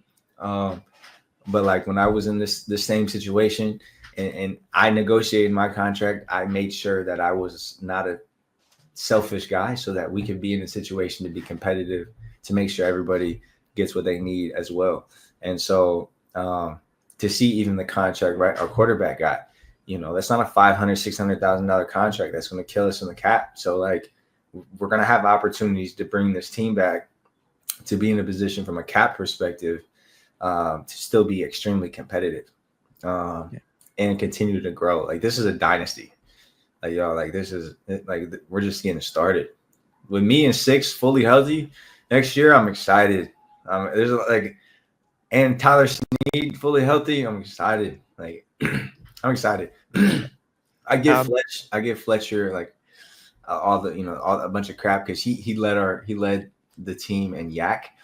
And I told him, I said, well, you lucky I wasn't here all year. Like, running back leading in yak. Like, come on, what are we doing, guys? Like, I was on everybody's asses, but Tyson got hurt. So, he was doing his thing before. But no, I'm excited. Like, we're dynamic. We're dangerous. We have they need to handle some things. So we'll make sure we have another conversation early spring, before camp. But I'm optimistic that they're going to get all of that handled. You know what I mean? Yeah. And obviously it's like getting some of these guys to long-term contracts. It's like Fletch has been a year, but now he's RB1. You know what I mean? Let's get Fletch to a 2-year contract as an example, in my opinion, or longer. I mean, it's just that Fletch is, tell us, being an American player, what's it like for anybody who thinks, oh, well, American players are wherever they are on the scale versus Canadian players. You've played with your share. You've some great Canadian players in the Alouettes. As an American playing with Canadian players, how would you be able to basically prop up some of these Canadian players that you've played for, just to really say how good a player that you really are? Yeah, I mean, the best example I can take is Marc-Antoine Dequoy. This guy's 4'3", lightning fast. His IQ, he's one of the smartest guys I know at the free safety position, and he's going to cover the entire field. Guys, like, the American game is, like if we were playing the American game, you would probably see an advantage. Like, okay, we played this game consistently, like every single day. You got like Canadians play the Canadian game every single day. So when Americans play it, like there's an advantage. Like you see the clear difference. Mm-hmm. Americans have to be humble enough to say like, hey, this is a different game. I got to learn the nuances of this game. And if they don't, like, you're not going to, like, I take advantage of every nuance I can because I'm like, I need to learn from the best Canadians possible. I've learned more from Canadian receivers than I have any American receiver up in this league. And that's a fact. Like the waggle, I line up at 9-10 yards and I run full speed at people. You're not going to touch me. You're not going to, like, and I'm going to stop at a dime. You know what I'm saying? Like, I'm unguardable in a waggle. That alone is free money. Like, the amount of just stuff you can do up here that you can't do in the States, it like you don't have that creativity. So you'll see some guys up here from the States who would be a big name, who look stiff as all get out, who don't have that same pop as Nick Dembski, or who doesn't have the same pop as some other guys, like, because there's an actual craft and skill to this game. It's a completely different game. And that's really where I say, I take pride in knowing the history, but I take pride in knowing the game. Like, I can't go play rugby and expect to be the best without knowing how to play rugby. But this is the closest game to rugby and football out there. Like, let's be real. Okay, well, how am I really gonna be able to get open on this route? I don't need to run it like an American. I need to make sure I know how to get to this space when the quarterback needs me. Like, there's so many things that are just different, man. And like, when it comes from an athletic perspective, it's all the same. It's all football at the end of the day. Like, the biggest thing is, like I said, it's timing and spacing. It's the field. And, like, there's some rules that make it a little easier, I'd say, for receivers. Like the contact in the air, like the ball's in the air, just like as a receiver, just jump. Just jump for the ball. They can't touch you. And if they touch you, it's a flag. Like, that right there is probably the freest thing out here, is the pass interference or the defense. DPI is the freest call in the CFL, 100%. Because, in the States, it's a little bit more like you can challenge that play a lot more. It's a lot more physical. It's not physical at all. That's the biggest, I'd say, discrepancy. You know what I'm saying? Difference. But like I said, it's the game. it's not the athletes, it's the game. And when you understand it or see it from that perspective, like, okay, who's the best at playing this game versus this game? Like, okay, then I see the difference. Now you put both of the same players on both fields and they're playing, you can see the difference, but who's the one that's going to take the time to learn the game better? You know what I mean? Yeah. So I hope that was just a little non-biased opinion. No, for sure. Because again, some people in the U.S. still have the thought that the Canadian game is inferior, yada yada. But most people will look and see how good you guys are up here. That's the thing. Inferior or not, I mean, it's still pro football. It's pro football. We're both in the Canadian Football Hall of Fame. Yeah, the money's different. The views are different. So obviously there's somebody else. Like if I'm playing in the Premier League versus the MLS, I mean, I'm probably going to be considered far greater if I'm in the Premier League, right? I think it's the first year Messi and Ronaldo aren't in the 90s overall in FIFA because they're playing in a league that's not as competitive than where they've been at, right? And so I think that's the same view. You know what I mean? But like if younger players are brought in more and trusted over some vets, like I think like I said, I think this league could really take off. But I mean, there's some players I know for sure that have come up here and like they look terrible, and they're Americans and they're phenomenal Americans, right? But like I go back down south, I was a terrible special team player. I didn't play special teams up here last year, so I went back and I had to go sit on the front line. I was getting torched. Oh, I gotta go play gunner. I'm getting torched, right? Like it's just different. It's just different, right? It's different. You gotta be a football player. That's best thing is, Urban Meyer used to always say, like, you got to be a full, complete football player. You can't just be a receiver, Mac. You can't just be a, this or that. You got to be a football player. Yeah. Being a football player starts with being, disciplined, being consistent, and being a team player. And, based on whatever your job is. You know what I mean? Yep. Okay. Kim, I think he cracked the code. he figured it out. Yeah. Yeah. Oh. Well, that's it. And again, any young football players, coming up, in university or whatnot, listen to what Austin said. I mean, he's spitting truth. Consistency, man. That's it, dude. It's consistency. Like that's it. Yeah.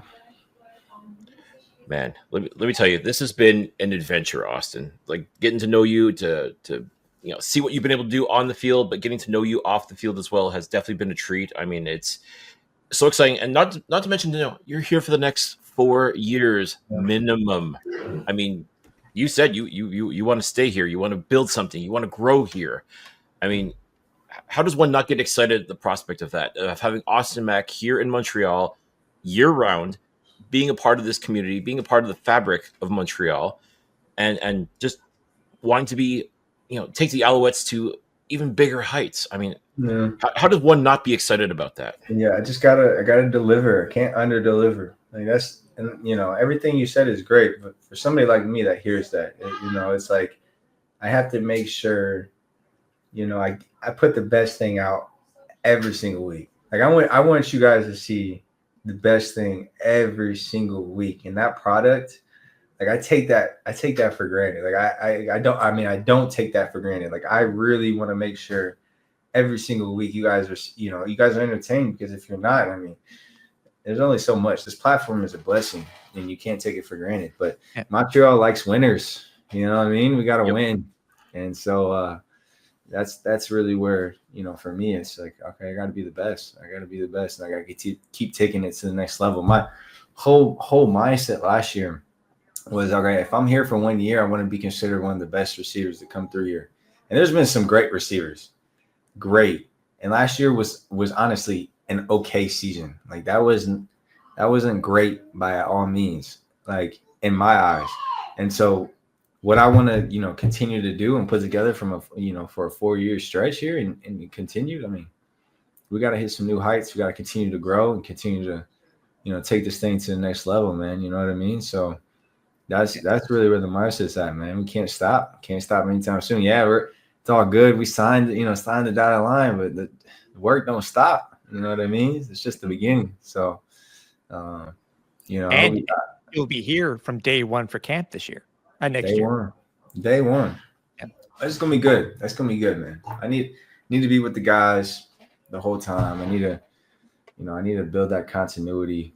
You know, me and Davis need to get on the same path. You know, same wavelength. You know, that's a big part of the. You know, something I've never been. I've never been a captain. You know, that's a goal of mine. I'd say that's a goal of mine for next year. I want to be a captain, and you know, you heard it here today. Like that's something that I need to. I've always, outside of high school, even in high school, I didn't get it. But you know, college, I've always been around, you know, great leaders. You know, I went to Ohio State. Great guys. You know, people that are the breakdown middle. You know, the middle. I gotta be better at that. That right there. That's the one I want to work on. The in the moment spot. Okay, here I need to get some motivational. All right, guys. Like that's where I want to, you know, get a lot better in, and one day, you know, be a captain. If that can be a captain next year, that'll be a huge feat for me. For sure. All right, let's speak it into existence then. Let's make this happen. Let's put it out there in the universe, and this time next year we can say Austin Mack, one of the captains of this team, was able to break down a huddle like nobody's business. That'd be great. I'm excited. Austin, does that mean that I'm going to have to salute? What do you mean? Salute. Well, if you're a captain, you know. Yeah. Yeah. Even you know, General Darcy comes by. He's the 4-2 general that comes by all the time. You know, I'm like, you know, one day I said, hey, you know, I don't want to just call you Darcy. Like, you know, it's like, is it General? You know, he gave me his full. Actually, he said, you know what? Don't worry about it, bro. You can just call me Darcy. And I was like, all right, my God, like, you know what I mean? Right? We ain't gotta do it. Ain't got, you know, keep it. You know, keep it, you know, easy. Well, it's funny, but and I get what you're trying to say, is because you're trying to give the guys the respect for the title that they've earned, and it's kind of like when last year in Hamilton, we saw Mr. Pelodeau, and it's like, do we call him Mr. Pelodeau? Do we call him PKP? Do we, you know what I mean? It's, you want to be respectful for the title that the guy has earned. 100%.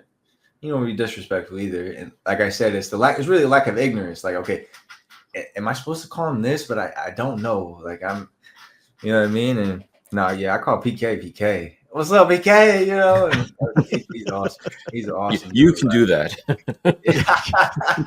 I hear you. But man, he's awesome. I know he's I know he's gonna do some good things for us, man. I know it. We're winning, so we just got to keep winning. You know what I mean? That's honestly it. Once it starts at the top though, and all the way down to you guys and beyond. I mean, and I think that's what Alouettes fans can take away from the past 2 years, if nothing else, is that this organization is focused on winning, to put out the best possible product and reach everybody. And as long as you're doing that, as far as I'm concerned, you're winning.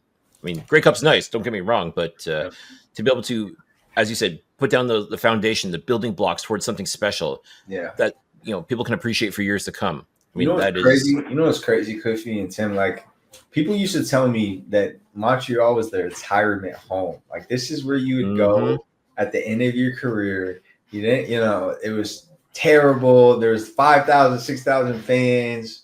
Like, I can't believe hearing that and then seeing like the East Final. You know what I mean? Dude, like win or loss, the East Final, like, I said, dang, like we really, like, we got a great fan base. And it's all about us just continuing to, you know, win and put on for the city. But they came out for the East Final 100%. Oh yeah. We've been, since this podcast started, we've seen the lowest of the lows, and now we're getting to experience the highest of the highs, which is fantastic. But yeah, it is. Yeah. But as you said, as long as you keep winning, as long as you keep building towards something bigger and showing that you're building towards something bigger, the fans are going to show up. They're going to show out, and you saw it in the Eastern Final. You're absolutely right. Like, that's the best possible way to describe the love that Montreal has for football, is what you saw in the Eastern Final. 100%. Yeah, well, considering too, I mean, we were trying to remember, Austin, the last time that the Alouettes had 4 sellouts in the regular season. It just goes to show what you guys have created. Yeah. No, it's just a start too, guys. Like I'm excited, man. And that's one of the reasons I came back. Like, it's not like if I'd have came back and I'd have known this team was like a dump, like that's even that much harder of a decision. You know what I mean? Like, nobody wants to go somewhere willingly knowing you're about to lose. I can't speak for Gino though. Like, I can't speak for him, but you know what I mean? Like, I just can't willingly do that. It's never been. Like, I've never been a person to lose. Like, I've never lost, dude. Well, Gino is a free agent, right? You know, could you imagine, Cliff? Would be very interesting. That's for sure. But yeah, I think they're too deep. No, I get it. It's Owls Nation has gone through a lot of stuff ever since AC went down with his concussion and he retired in 2013. It was rough. It really was rough. And I think started in 2019, started getting better in 2019. You got, Danny Mack brought you in at the right time. 2013, 2019, like, yeah, it was tough. It was tough, bro. Let me tell you, it was. Patience was a virtue. Let's put it that way. 100%. And now that we have Davis Alexander coming in and essentially being the future, I mean, you think about from AC to that point in 2013 to now with Davis basically taking the helm. It's been a crazy trip, man. Let me tell you. Yeah, I mean, I can imagine, but I mean, Danny knows what he's doing. Yeah, he knows what he's doing. So 100%. Kind of reminds me of the early days with Jim Pop. Jim Pop. Who? Look, I gotta go look this name up. Who? Jim Pop. Yeah, we'll tell you. Well, when you talk about the architect of what the Alouettes were when they came back, I mean that it starts. That is the start and finish right there. Yep. He actually he came to Montreal with Baltimore. When Baltimore moved back, came to Montreal in '96. That's another thing. Like Tressman was up here, bro. Like, you can't. Do you know how insignificant Tressman is? Like, you can't say like this game isn't. This is pro football. It's pro football. Regardless, it's pro football. And for a head coach to make a name for himself in such a short period of time, he did. And that's what Coach Moss is doing too now. He's making a name for himself in such a short period of time with one franchise. And we've had some interesting head coaches, Mac. We've had some very interesting head coaches. I got a lot of respect for Moss, 100%. Yeah, he's a good coach. Yeah, I got a lot of respect for both. So yeah, Jim Pop. Look at Jim Pop. He was here. He was GM here for 24, 25 plus years before he ended up going to Toronto and winning a championship in Toronto. How does anybody go from Montreal to Toronto?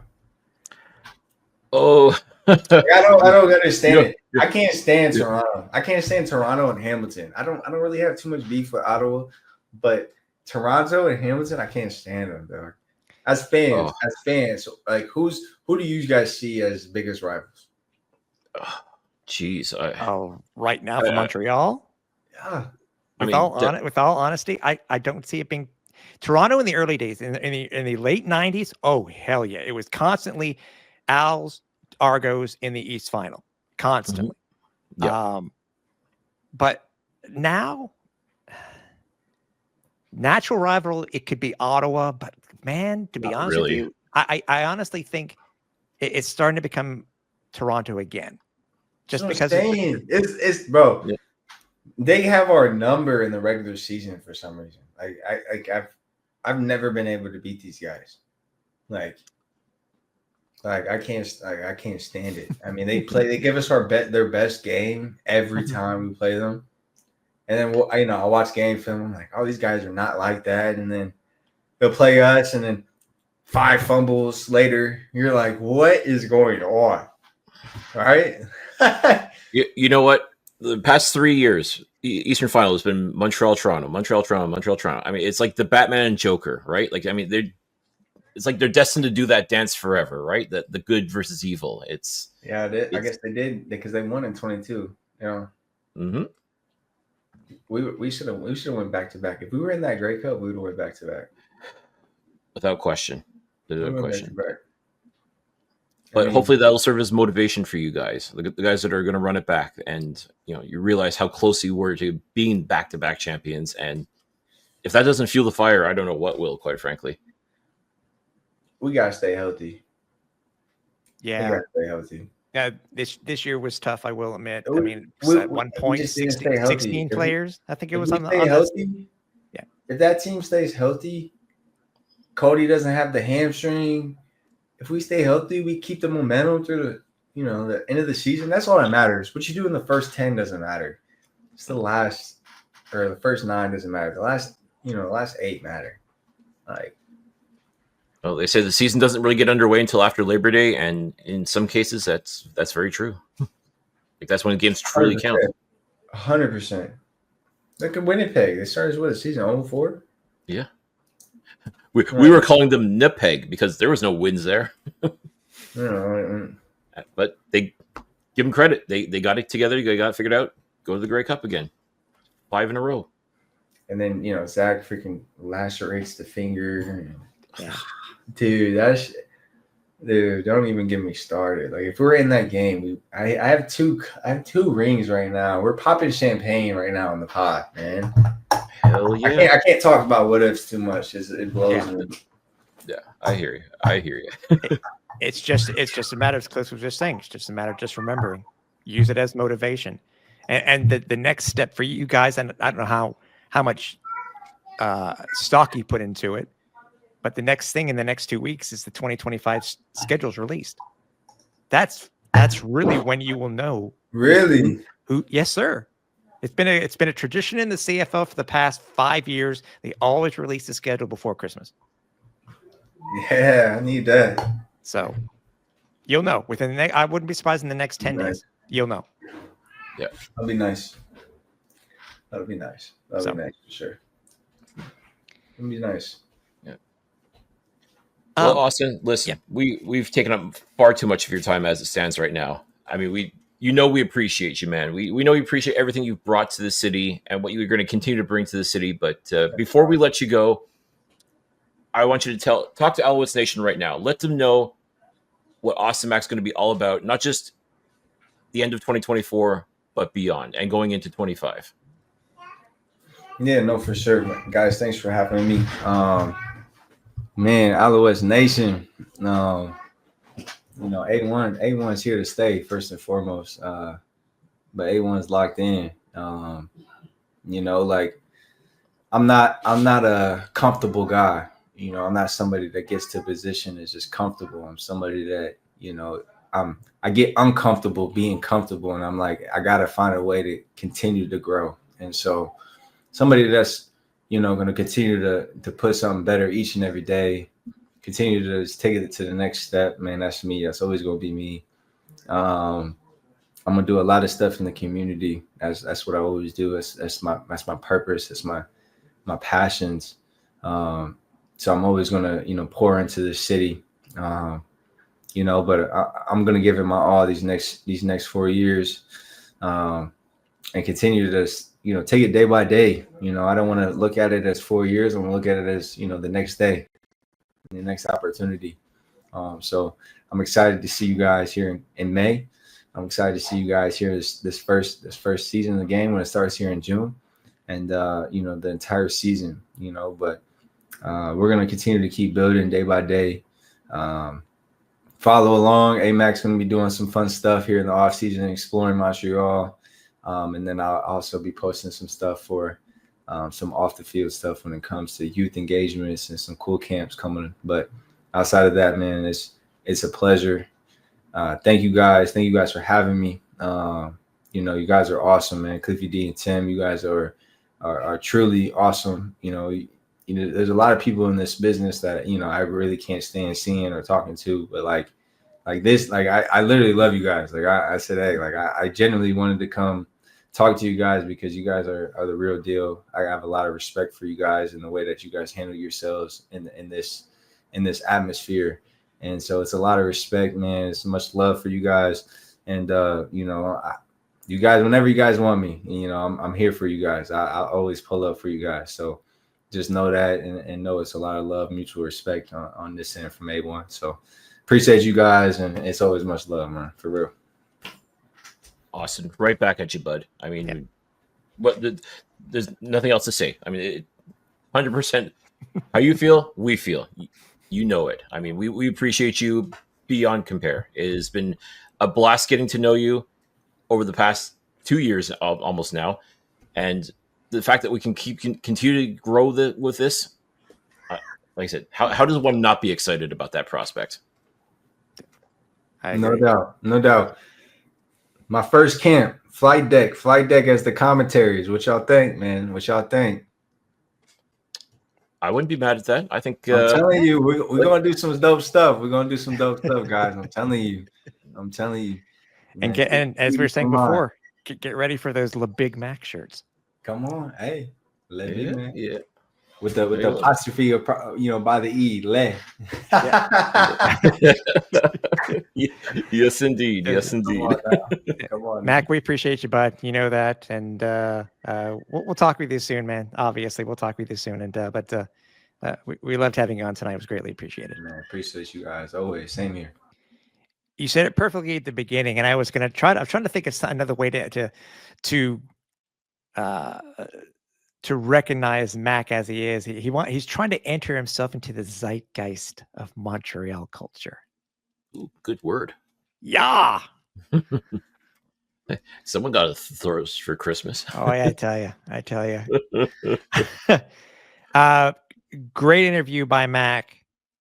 As I said, it was a little bit longer format than what we normally do, but it's been a while since we had talked to him. And as I said, jokingly at the beginning, it wasn't Media Mac that we spoke with tonight.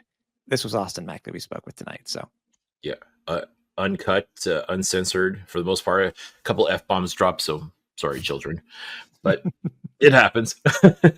Yeah. Again, we cannot thank Austin enough for coming and coming through, chatting with us. Looking so forward to spending time with him on and off the field. I mean, for him to be a part of this community is going to be absolutely fantastic.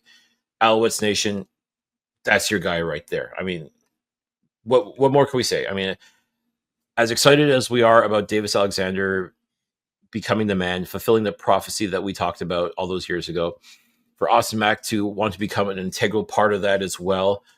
Like, he recognized too the importance of having Davis under contract and wanting to work with him, and these two helping each other better themselves while still showing the love for Cody as well, which definitely is appreciated. I mean, without question, what you could even make the argument that without Cody Fajardo, maybe there is no Austin Mack being the most outstanding player for the Alouettes last year and getting that big contract that he got. You know,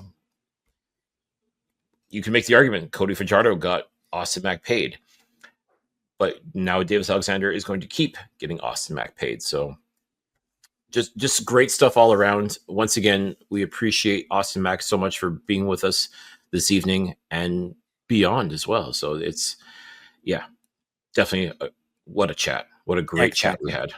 Exactly. As a reminder, we do have our state of the team interviews scheduled with Mark Waitman, and that's going to be coming up, and our year-end review.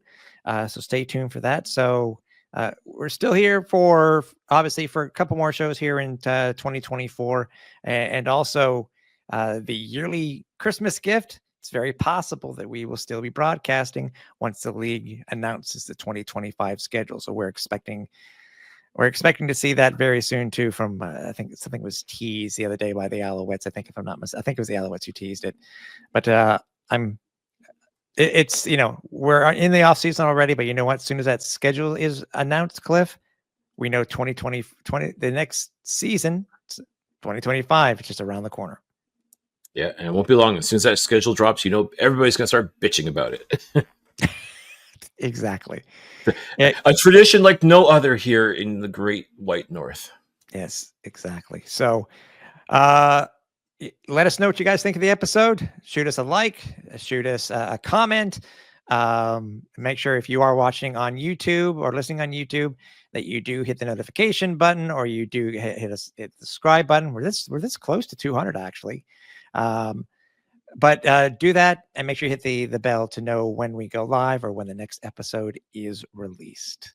Yeah, definitely. Make sure you're following along, folks, because again, we do this for you, the listeners, the viewers. I mean, for Alouettes Nation, this is why we do what we do. This is why we get the Austin Macks on to come and spill their guts. You know, this is why we talk to the players and want them to be. They want to know you, and you got to know them too. So, I mean, you know, we want to be that vehicle for you folks to enjoy these guys, get to know this organization much better. So, if you're not already, make sure you're subscribed. Make sure you're following.